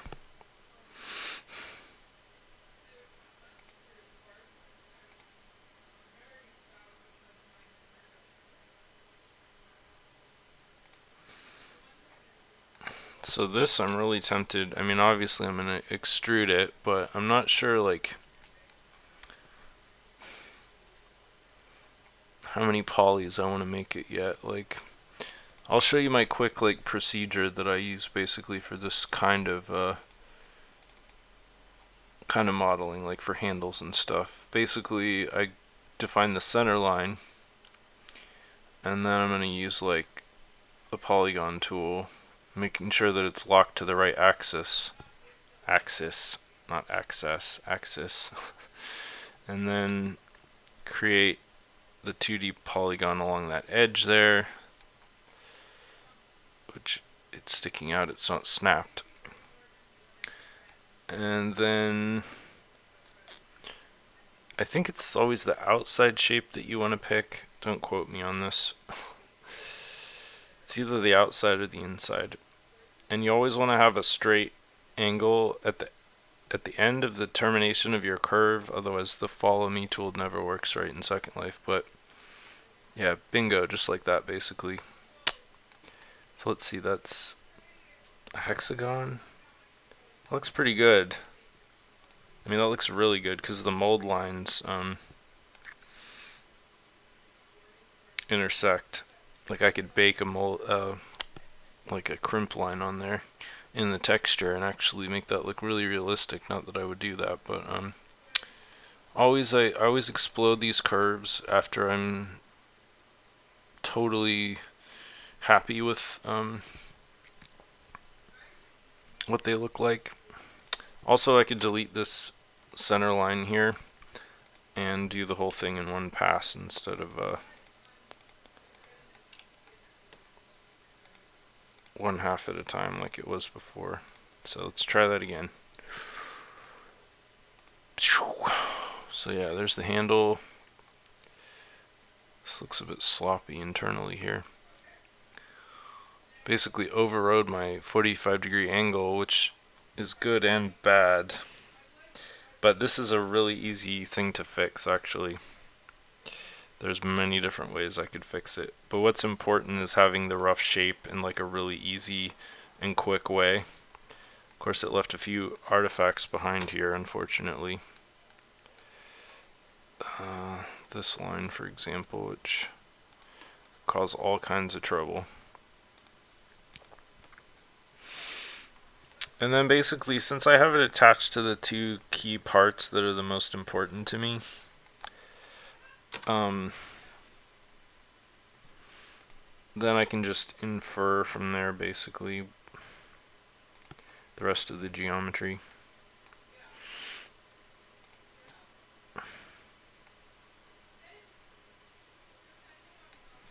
Another option actually, which is frequently easier but less accurate, is this, like extruding the end. But you see what the problem is there is it's not lining up with the top connection point, and I don't want all these extra polygons in here. There's going to be some extra polygons anyway, but the fewer the better, usually, from my point of view. For this specific build where like I'm trying to do something really specific with it also, it makes a lot of sense to have less polygons. So in this case it would be like a custom interface that I would create for this geometrically, which is why I wouldn't necessarily do this extrusion like I just showed you. So basically, using the guide tool, I can get a virtual extrusion which tells me approximately where those faces would intersect. And then I can make an intelligent decision based on how I want it to interface, based on those inferences. So like, I mean, this is essentially what would have happened if I extruded. Same exact thing, only without all that extra geometry internally. But however, up here, like, I want it to connect to this point, so I'm doing this instead. So that saves me some polygons, and it's going to give me a nice manifold mesh too. The only problem is, like, as you can see, this surface is slightly concave, which could be good or bad, I mean, depending on the material assessment and a bunch of other factors. Personally, I like convex surfaces when I can get away with it. So I'm basically reorienting those polygons to give me a convex instead of a concave face. This down here, the easiest to connect. And we have some extra polygons here too now, which can be eliminated, which is really nice.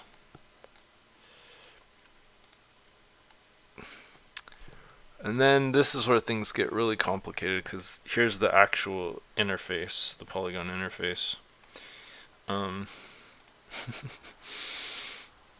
By the way, none of this is like best practice or industry standard. This is my own personal brand of psychosis 3D modeling that's like a fusion of autism and OCD and a bunch of other factors. So this is in no way like a training or tutorial unless you want to be me, which I highly do not recommend.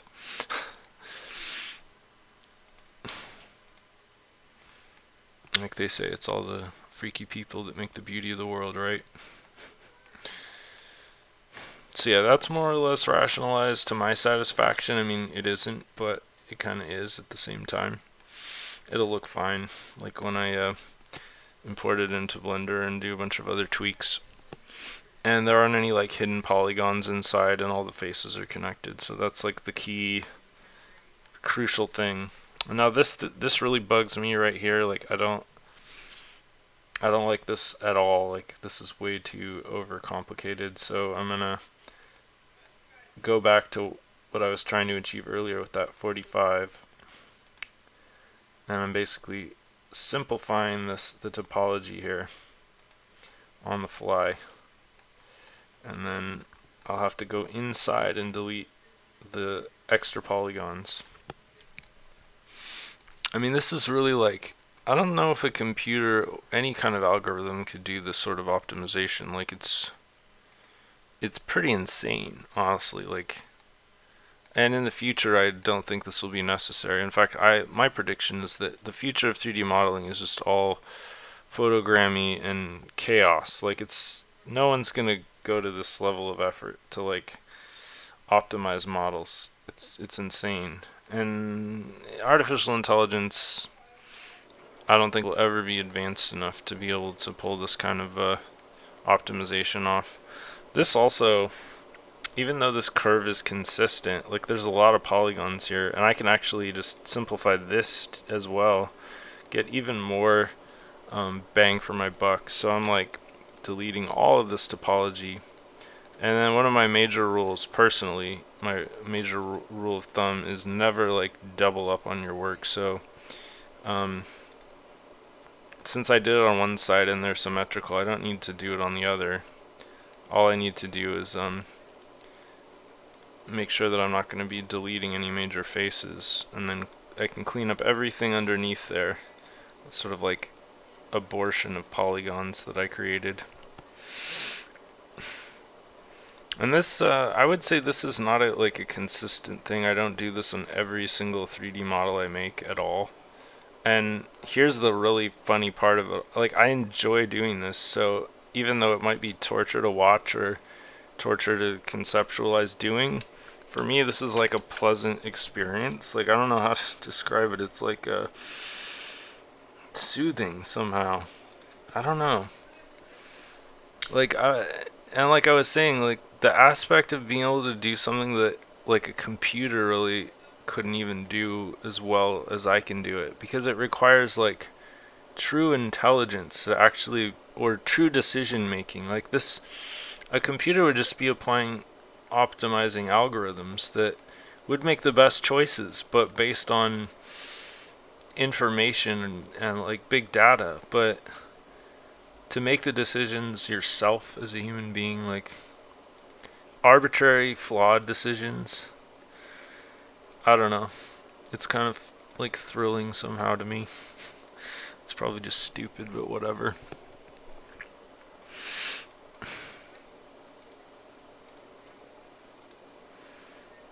I'm not even paying attention at this point.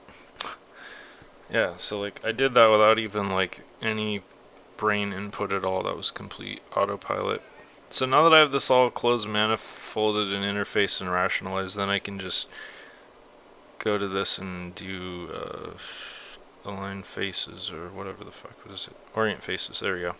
So now everything's the way it should be. Oh yeah, I forgot this. Unfortunately, I can't take the one from the bottom and reduplicate it up here, so I'm gonna have to actually match my work from down there in a slightly different context. But this is really an easy part of the optimization, and very satisfactory in terms of the results, at least for me. And I'm just gonna copy and paste and do that flip thing. So this is just like copy, paste, flip along, flip along red axis, and then slap it into place. That was actually a lot more, looked a lot less challenging than it was.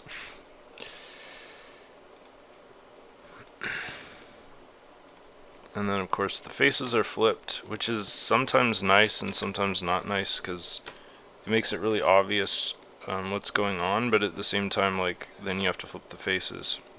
And of course I have to make sure I don't have any of this internal geometry, although I do a manifold check in Blender, so it usually exposes those kinds of flaws. And also, this is kind of cool, if you do orient faces and there's any kind of manifold problems in SketchUp just goes crazy and like checkerboards the orientation of all the faces, so like it's really obvious if you've screwed up, although not always. You can't like use that as a rule or whatever. So now that I have this one side done, and because the build is so like primitive and symmetrical, all I have to do to copy this, I mean, there's many different ways I can do it, but this is probably the easiest. So I just did a crude selection, control paste, delete all this junk geometry that I accidentally copied. And ironically, this is faster than pretty much any other method I could have used, like trying to precision select all that crap. And now I have like my symmetrical handle. Just gonna flip that along the green axis, and then I can just slap it into place. I could slap it into place right away, but it's actually easier if I delete the sections that I've duplicated, so when I slap it into place, won't give me any overlapping faces and screw up my manifold. So just like that, easy peasy. So here we have like a super crude freaking lantern.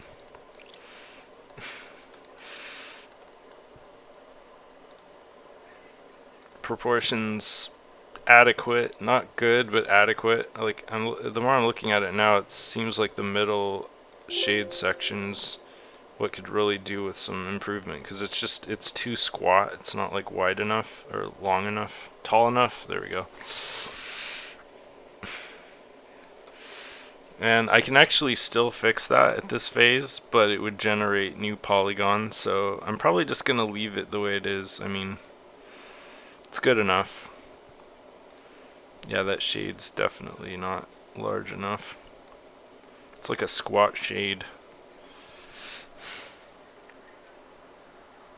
But if I was going to fix it, it would literally be this simple. Like I'm just selecting that first section,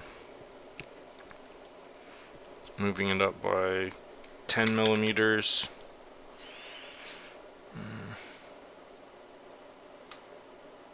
And then selecting this ring here, because I don't want to break symmetry.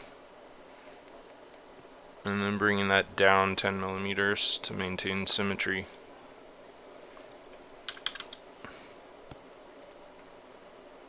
That doesn't look symmetric though. My math was off somewhere.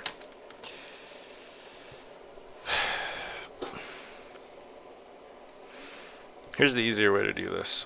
Grab this section, move it up 10 millimeters. Then grab the center ring, move it up 10 millimeters. I don't know, that didn't work either. Alright, it's because it's double. It's 20 millimeters. I'm so stupid. So 5 millimeters if I do half of that. This better work, otherwise I'm going to feel really stupid. Alright, there we go. 5 millimeters. So yeah, that's a little better. There's certain things you can adjust on the fly like that. Not always, but sometimes. Now that I'm looking at this ledge too, I just feel like aesthetically I don't like it. And here's another thing that I could like change on the fly here, without too much of complexity. Like this is basically my modeling technique for a lot of these things. Like it's a amalgamation of making decisions that drastically change the model and then working within the new context of that I've created, which can be fun, but occasionally it just creates a lot of busy work and is not fun at all. Like, see what that just did there? Ugh, it's because I selected the entire circle surface instead of each individual segment. This is the kind of shit that really slows you down. 3D modeling, and like even like Blender, which has a lot more sophisticated mitigation tools for this kind of thing. Eventually you just end up in a situation where you have no choice but to like select a bunch of segments individually, and even then it doesn't always turn out the way you thought it would. Like this may not even work, but it did, thankfully. So, and then always I check the inside to make sure I didn't like leave any stray topology or create any non-manifold problems. I like that better. Like that slight curvature just really like improves the design. I usually prefer curved to straight surfaces in modeling. Like these two surfaces right here that kind of irk me. Part of me wants to unflatify those. This angle here is really bugging me too, that it's so severe, but that's just, there's no way in hell I'm going to be able to go back and fix that at this point without rebuilding the whole lantern. But this is totally fine.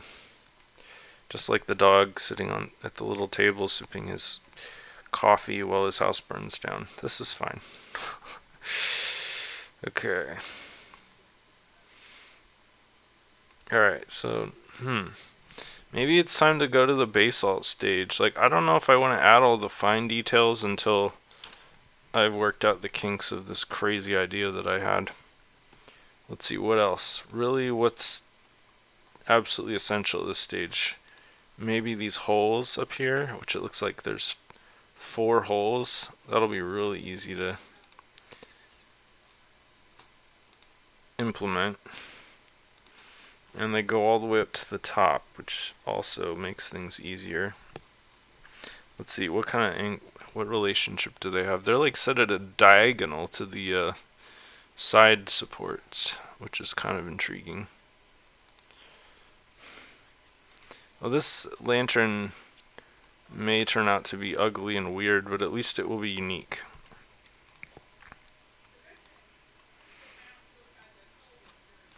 let's see.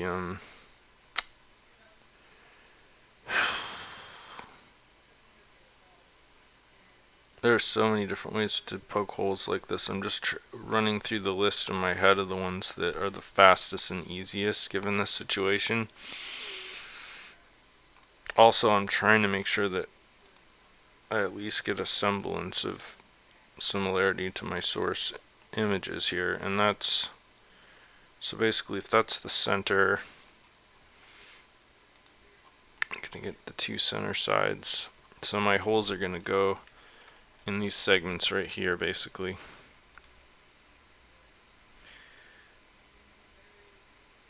These 6 segments, so that gives me these 4 to play around with basically. And I'm gonna do something I do sometimes just for fun. This is super unconventional, but I reverse the faces to highlight them, which is like, I don't know how common that is, probably never, but for SketchUp this is actually a really cool little hack that you can do, or I don't know, not a hack, like a shortcut.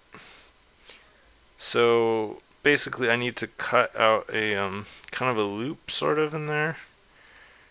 Yeah, let's see, will that be too thick? No, these 2 supports are just about as thick as this support here. Actually, they're a little bit thicker, which is fine. So basically what that means is that I want to go all the way, and this is, let's see, almost 8 millimeters. So I'm going to go down 8 millimeters on these 2 faces. And then I'm going to just do like a 45 maybe? Huh.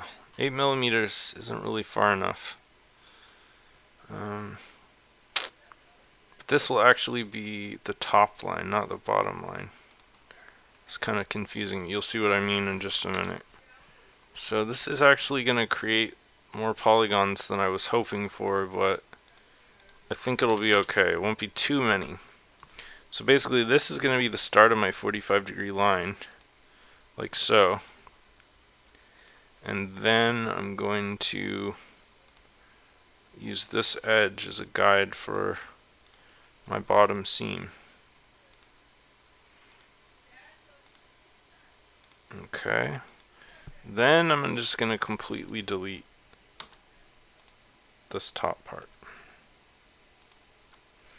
So that's my gap thing here, basically. And then I'm going to just orient the faces again, because it's really obvious now what's what.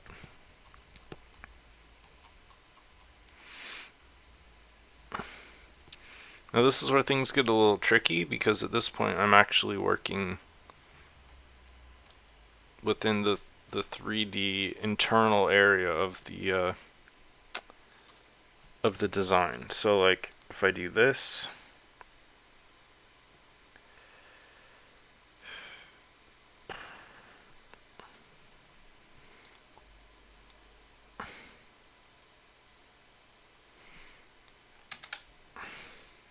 I was going to bring this down and make a flat face that I could extrude all the way through, but that's actually a more complicated and time-intensive method of what I wanted to do. Although I'll show you what that looks like. Just maybe it actually will save me some time. So what I need to do is create an internal shape actually inside, but I want to do that in a more optimized way than if I were to extrude or puncture the face, which is this kind of difficult to explain. But essentially this is like where I would use the protractor tool, because what I want really is either a right angle or a convex angle. This is taking me way too much time to do this incredibly simple thing because I'm overthinking it.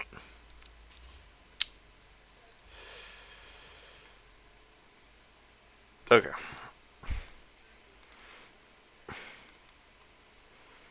I'm going to do this instead. The fastest, easiest way to get like a block out of this.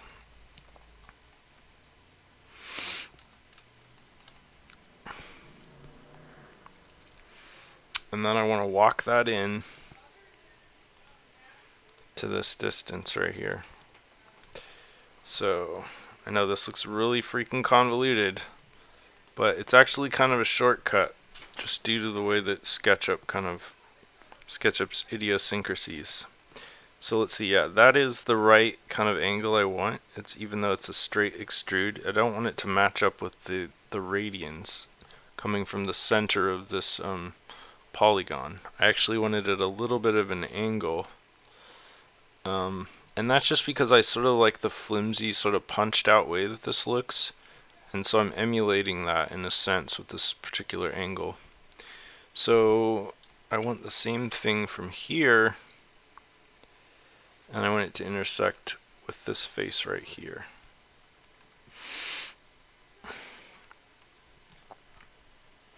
So from the inside, what I'm going to do is just create guidelines based on this part that I've extruded. And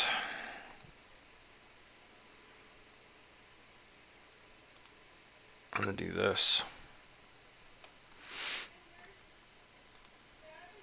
which actually really is going to throw things off, but it's okay because this is actually something that's really easy to fix after the fact.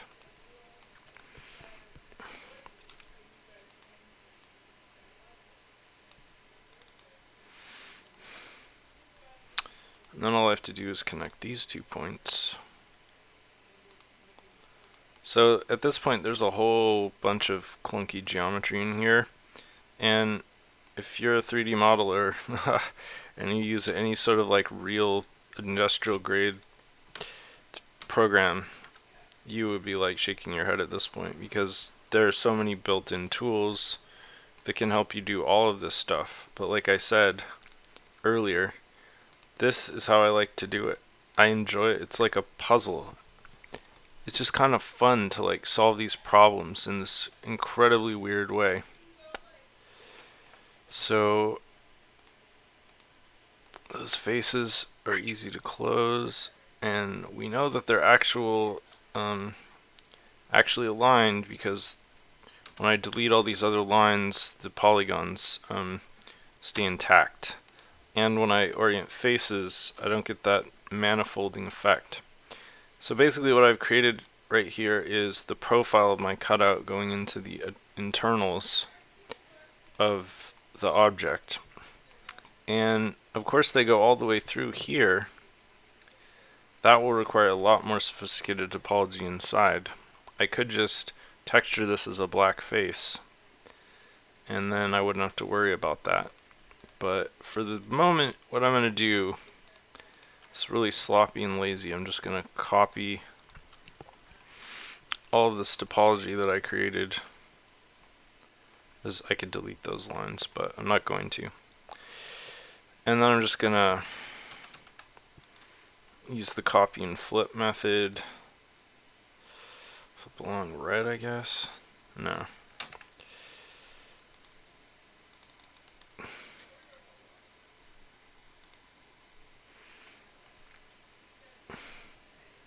I see what's going on here.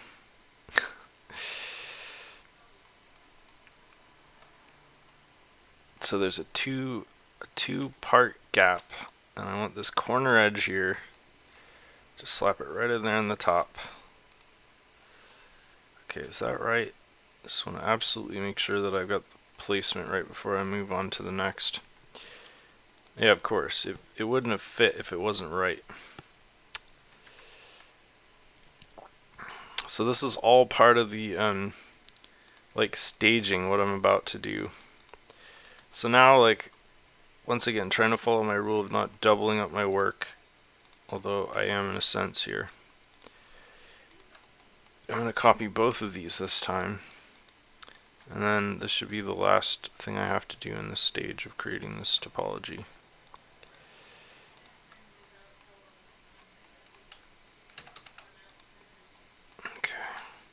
I'd just be like rotating these 180 degrees, but I'm pretty sure I can flip along red to get the same effect.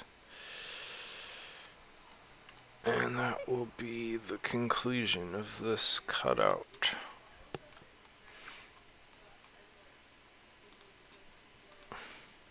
Now let's make sure I got all my like proportions and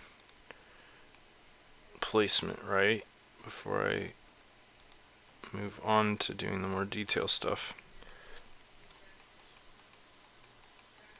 See, that looks good, and this is interesting, like something I just kind of discovered here as I was building and following the design.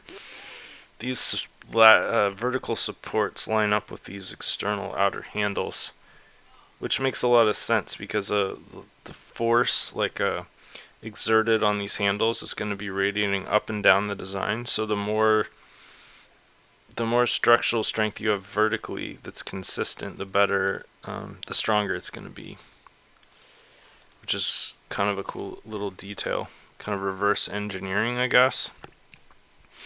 I'm sure they discovered all this when they made the first, 100 or 1,000 of these, and then they broke, and they had people bringing them back to the factory, and they were like, God damn it, just rotate that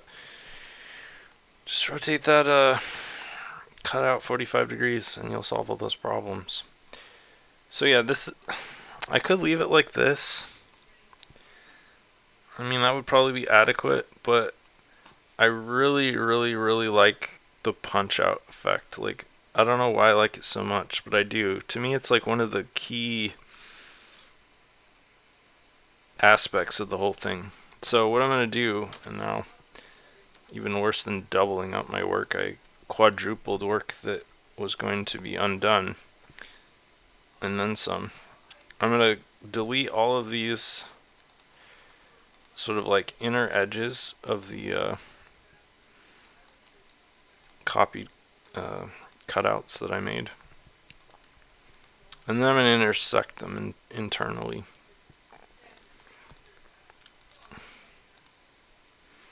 In a way that hopefully won't look like crap, but will be super low poly. So basically what I'm going to do is take these edges here, and this is like absolutely the lowest poly you could conceivably achieve with this, while still maintaining the same physical profile of the real world object. Which, like, I'd like to see a AI algorithm do that. Good luck. Shit's handcrafted, yo. No, actually, I would like to see an AI algorithm do this, honestly, because then I wouldn't have to do it. I could just push a button and it would just like solve all my problems. And if I'd done this on one, I would have saved me a lot of time, but unfortunately that would have been almost impossible. But there, I just basically achieved the ideal results with minimal effort. I mean, I think the one advantage is that the topology is just a lot more refined than and optimized than if I had relied on a bunch of automated tools. The downside is, of course, I don't have any like editable loops. By the way, there's a plugin I have that does this particular thing that I'm doing automatically, which is cleanup. But the reason I'm not running it right now is because I don't want it to remove any of the custom polygons that I created earlier. So I'm just doing this cleanup by hand, and this is also fun for me. It just, I don't know, it's like a pleasant form of housekeeping. So yeah, this lantern's really starting to come together. I'm going to save it, and then I'm going to save another version in case I really fuck something up later on. So let's see. Yeah, that looks pretty good. Let's see, how much farther do I want to go? I'm really kind of tempted to do the these like circular wire things, but also this, I completely spaced these little loops. Those are kind of important, so I think I'm going to do those next. Luckily, this is like the easiest thing in the world to do on a model that already has this much of a sort of like infrastructure. So these little, like, I'm going to call these nipples, even though they're not. The little nipples that like stick right up off of the curve. Makes it really easy for me because it's literally coming off of this curve. So I'm going to do this 20, 20.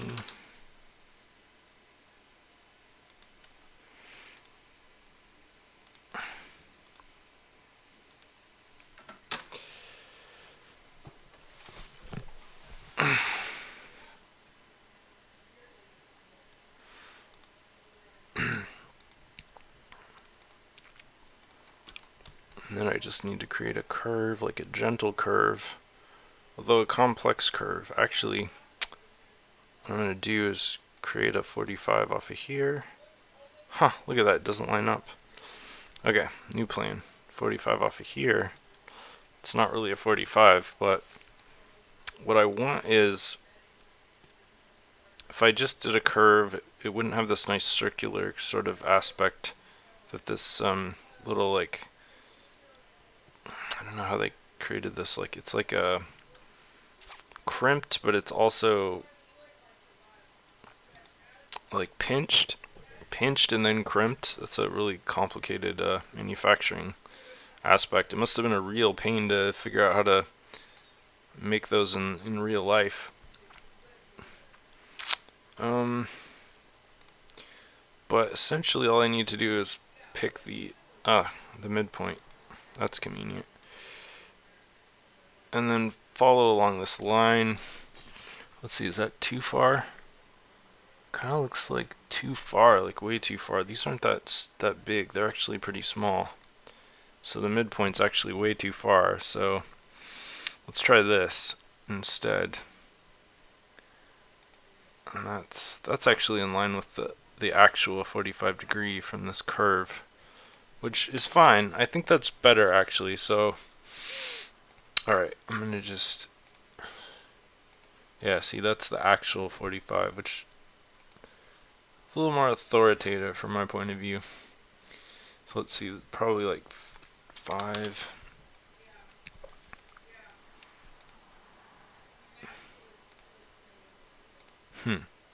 It's still too far away. Like, that's funny, it's really close. It's actually probably going to intersect with the curvature of the handle. Let's do this at 5 and then... Is that about right? That looks about right. Yeah, that's about right. And it does intersect with the curvature, which is kind of cool. And this is more or less level, so if I just change the segment count here to like 8, and then go off of these points right here, I basically have the shape I'm looking for. It's kind of like a cat ear.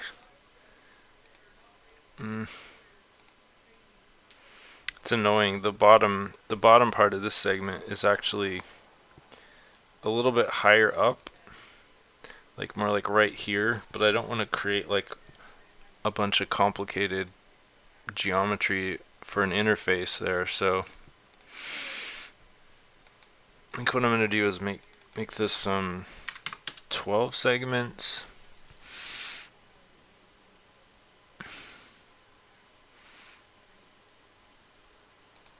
Trying to optimize this curve actually here. So wow, look at that, those are almost precisely in line with this part of the curve. So what I'm actually going to do then is to, like I said, further optimize. I'm just going to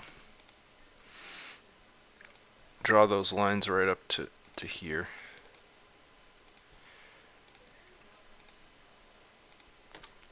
So that gives me my my little cat ear. Although now it doesn't look right because the the curvature is actually a lot larger than I thought it was. It's kind of interesting. So maybe like 8 millimeters.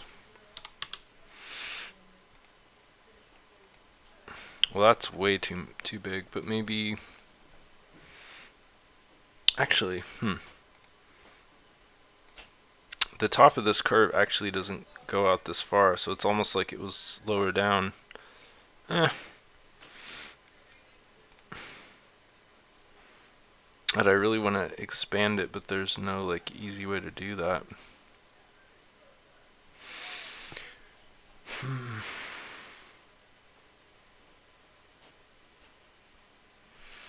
What I can do is take the midpoints of these two segments here.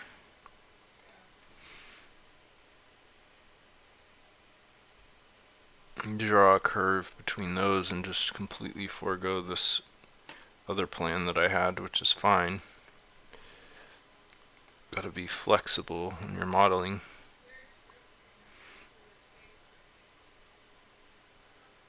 That's not big enough. Let's see, 5.4. Yeah, that angle's way off too.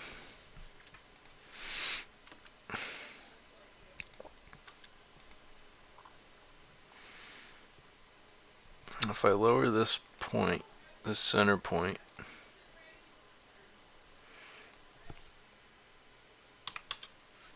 I can make a bigger polygon without breaking any of the other rules that I'm trying to sidestep. Let's see, is this going to be big enough? Yeah, that's more proportionately what I'm looking at in the design.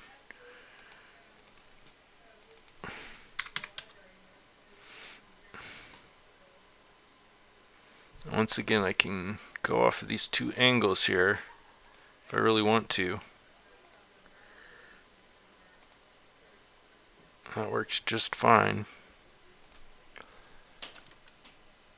Okay, I think I finally nailed it. That was a real tricky little detail there. So that's my center point. If I want to put that little like lanyard hole kind of there.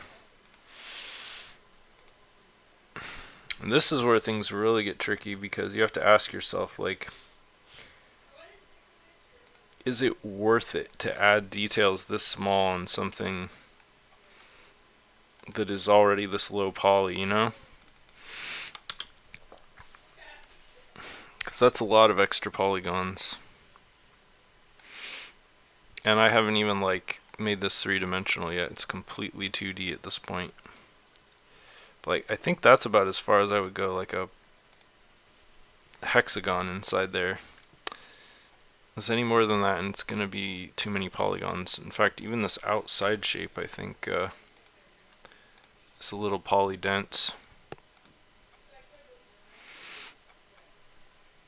I would probably make this like 5, maybe even 4. Yeah, 4 looks right to me. Like, look at this. Even at this distance, just a little ways away, it looks more or less perfectly smooth. It's only really when you zoom in really close that you can see how chunky it is. Although I do really like the roundness of the of these curves here. Kind of like, yeah, like cat ears, but I don't know, they're rounder, so they're almost like koala ears or something. I wonder if the people who manufactured these things had like a term for all these parts.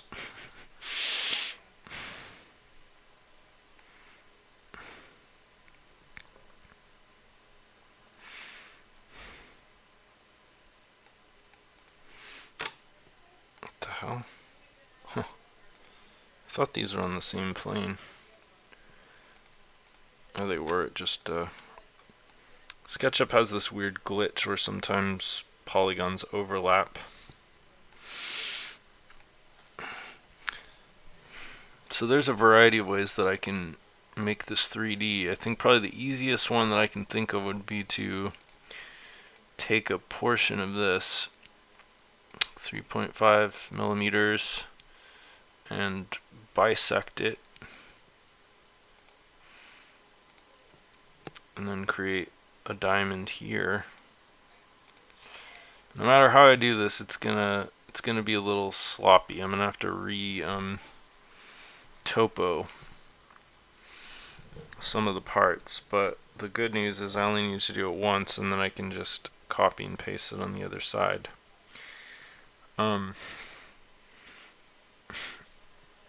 Now, if I were to project this using the Follow Me tool, it would really mess things up. So,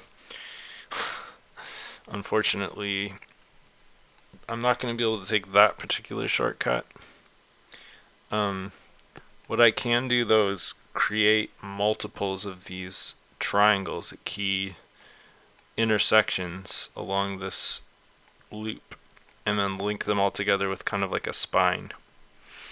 That's actually a lot trickier than it sounds, which is why I love the Follow Me tool most of the time.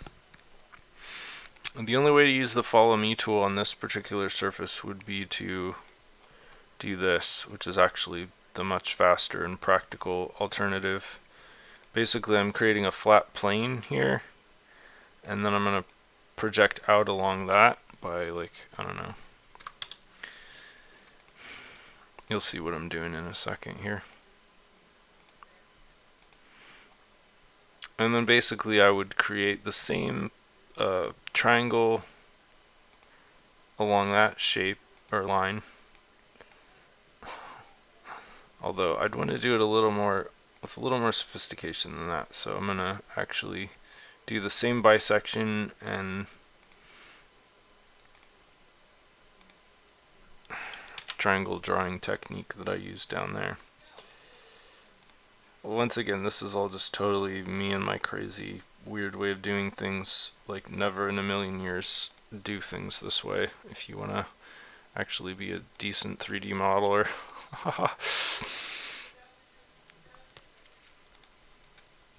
Alright, so I'm just going to try the Follow Me tool on this and see what happens. It's going to be really messy, though, I know that much.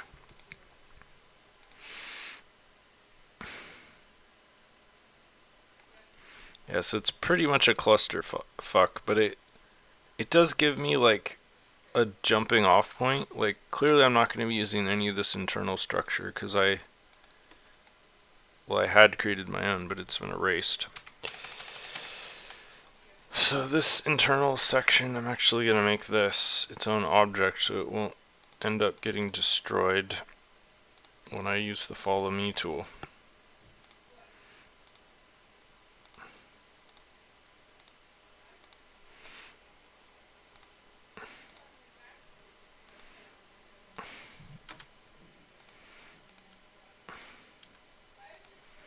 So this is like probably the roughest type of modeling I do. It's total chaos.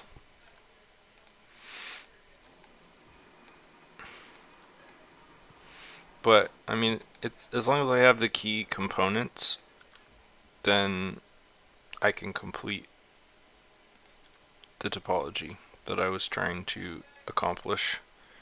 This, once again, it's like a fun puzzle where you're like taking this really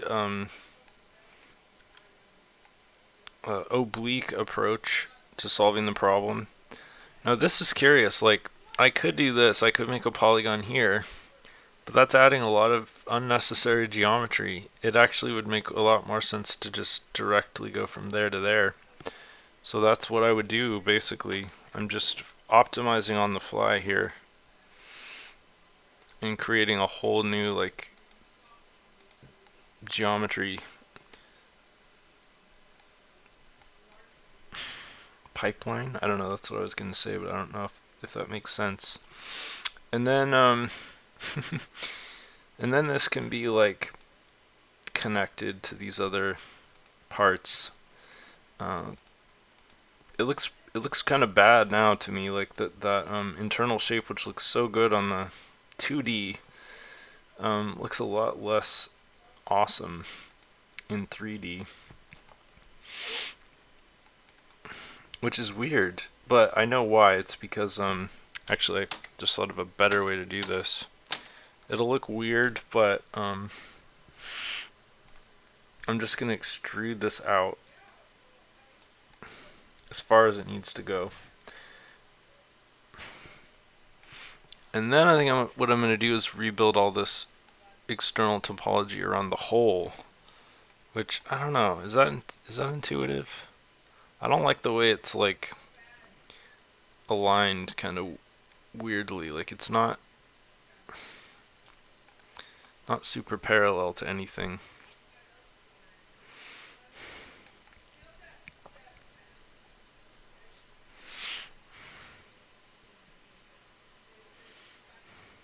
I mean, in reality, at this point, I'm just completely creating unique topology. I'm not like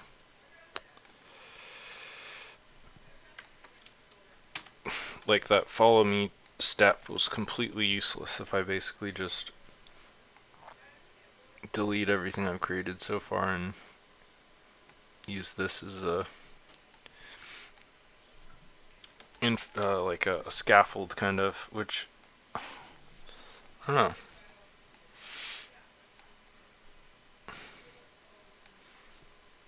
Let's just try it out and see what happens.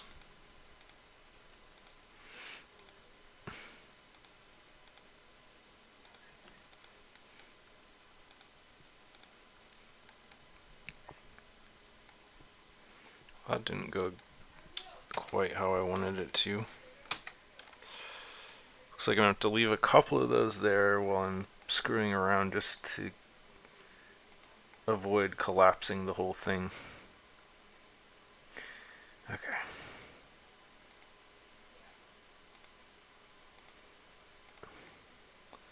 Alright, so far so good. I mean, they're polygons, so like literally I can't fail. I'm just like picking the trajectories that are going to give me the best topology for my purposes. And I don't like I said, I don't like concave surfaces for a variety of reasons. Oh, that's interesting. Though I basically have to create a concave surface here for this particular point, which is annoying, but whatever. That's probably actually kind of pretty true to the actual physical object in the way it's manufactured. The crimping and the pinching of the metal would create like a concave surface in that particular spot, I think. Like, look at this. This just drives me. This kind of thing, or this intersection that's happening here that distorted my pristine hexagon, that like so grinds my gears. Like here's the actual hexagon.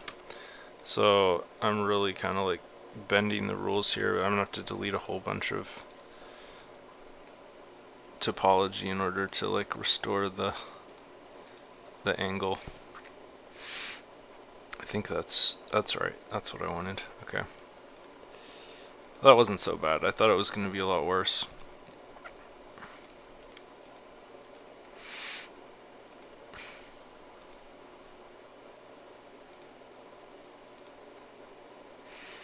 And basically, that's just about it. Now all I have to do is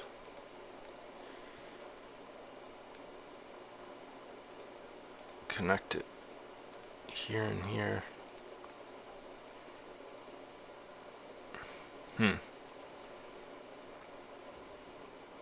So this actually probably be better like this. Things are going to get really complicated though when I triangulate and all these polygons are filled in. But that's more or less like how it should be, I think. There's just a lot of cleanup that has to happen thanks to all this other like infrastructure that I created. And if I did everything right, I will be able to just flip this whole structure. A lot of these lines, due to intersections, have to be kind of rebuilt like this, because Sketchup has this really annoying capacity to divide segments when there are rogue intersections like that. in which case when you triangulate, like see, this is what I'm talking about right here. This should be one segment, but Second Life, because there was a line that intersected with this, broke it into two. And so if I were to triangulate this, it would actually create an additional polygon, and like all my optimization is basically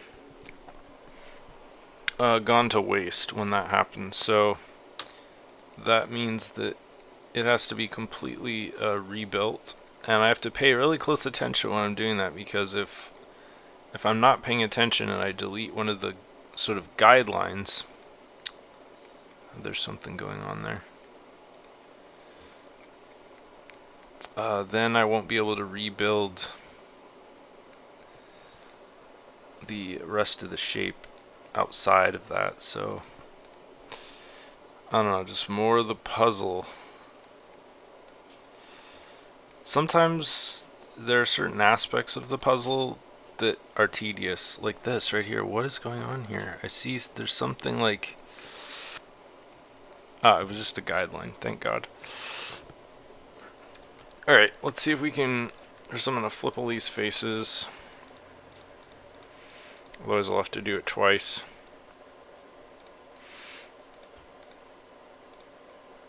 Okay, that one's not reversing, interesting. So there was a duplicate face there. There's another one of Sketchup's little delightful quirks.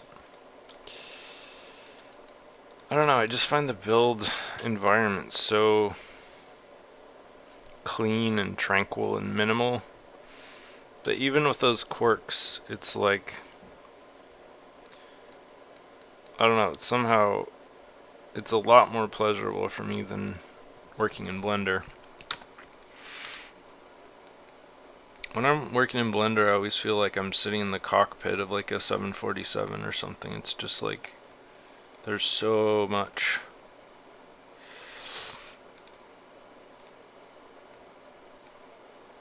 So many control panels. Alright, that's connecting to something. So there was a little internal topology there I had to deal with. Alright, that's everything all cleaned up, so let's see if it copies and flips.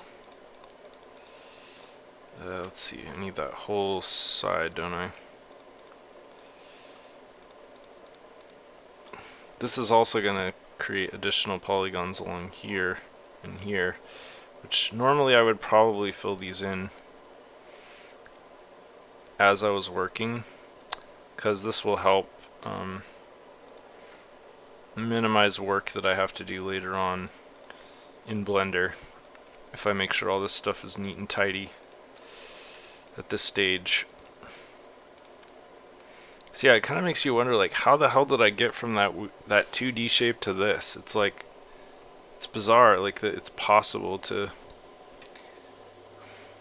Also, I don't like the direction that this face is going. It's asymmetric, but I can change that in just a second. Just a little bit of work doubling.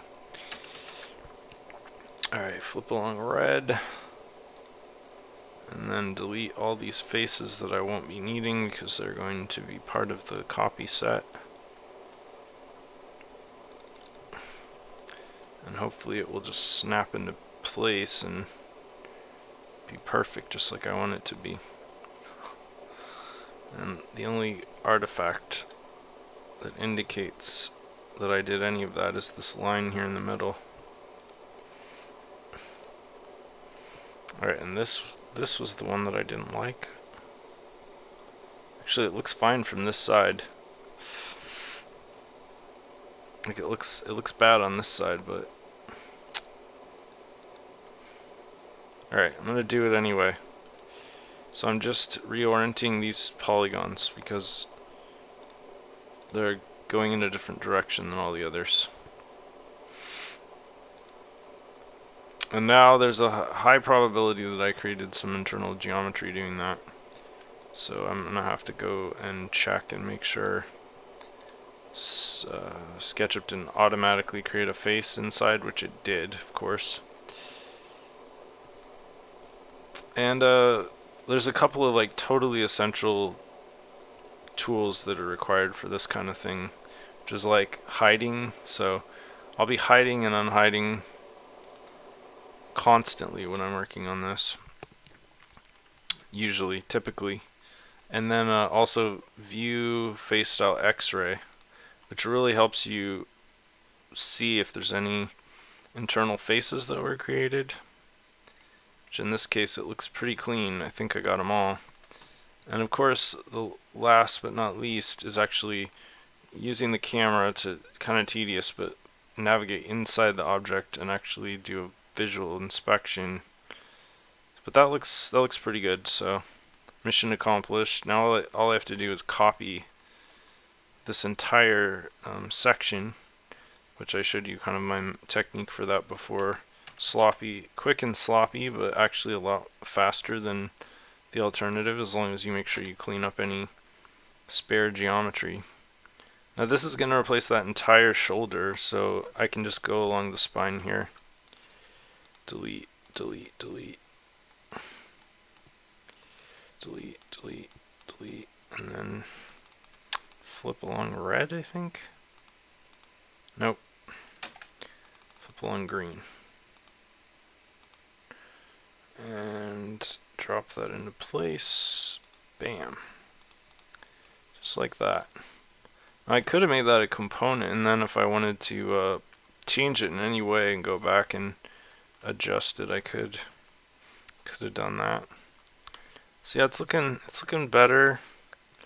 Those aren't perfect. They should have gone down farther, but like I said, that would have changed the topology of the shoulder and created a bunch of other optimization issues. I actually feel like I might just end the stream here. Maybe I might do a second stream showing the basaltification process at some point. Thank you, Nicole V. I just saw your comment. This is seriously the first time I've looked at the live chat stream since I started. I'm really bad at monitoring the chat, so thank you for your kind comments. But yeah, the basaltification will be next, and that's gonna look like this somehow. Like, just in my mind, what popped into my head was basically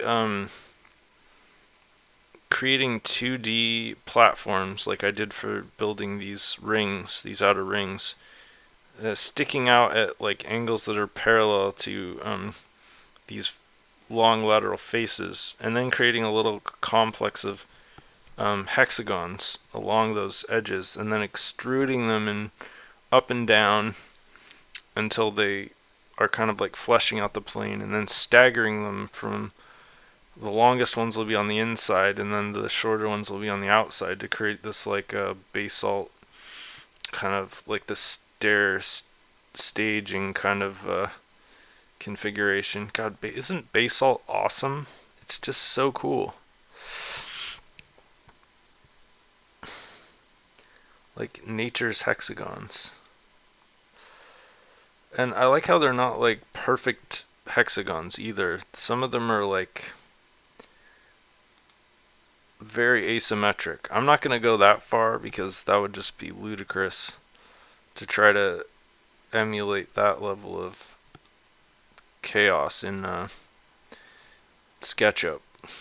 That's something that Blender would be much better at. But yeah, and then I guess the overall end game strategy will be, once I've created a more or less like all-encompassing basalt like shell around the lantern, then I'm going to make sure that there are like patches of the basaltification that don't go all the way through, or patches that leave an opening so that you can see the lantern underneath the basalt, or yeah, underneath the basalt, so that like little bits of the lantern will be peeking through, and maybe with the glass, the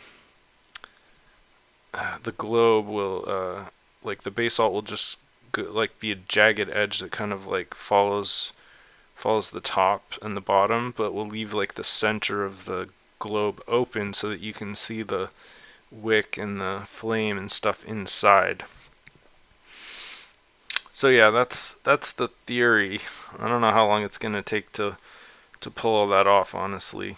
I won't know until I get started, but maybe for the next insanity stream, maybe that's what I'm just gonna call this. Like, I have this notebook that I keep that my partner affectionately refers to as my insanity journal, where I just write down all these crazy thoughts and stuff in there, kind of like that incredibly long and ridiculous economic plan that I outlaid earlier.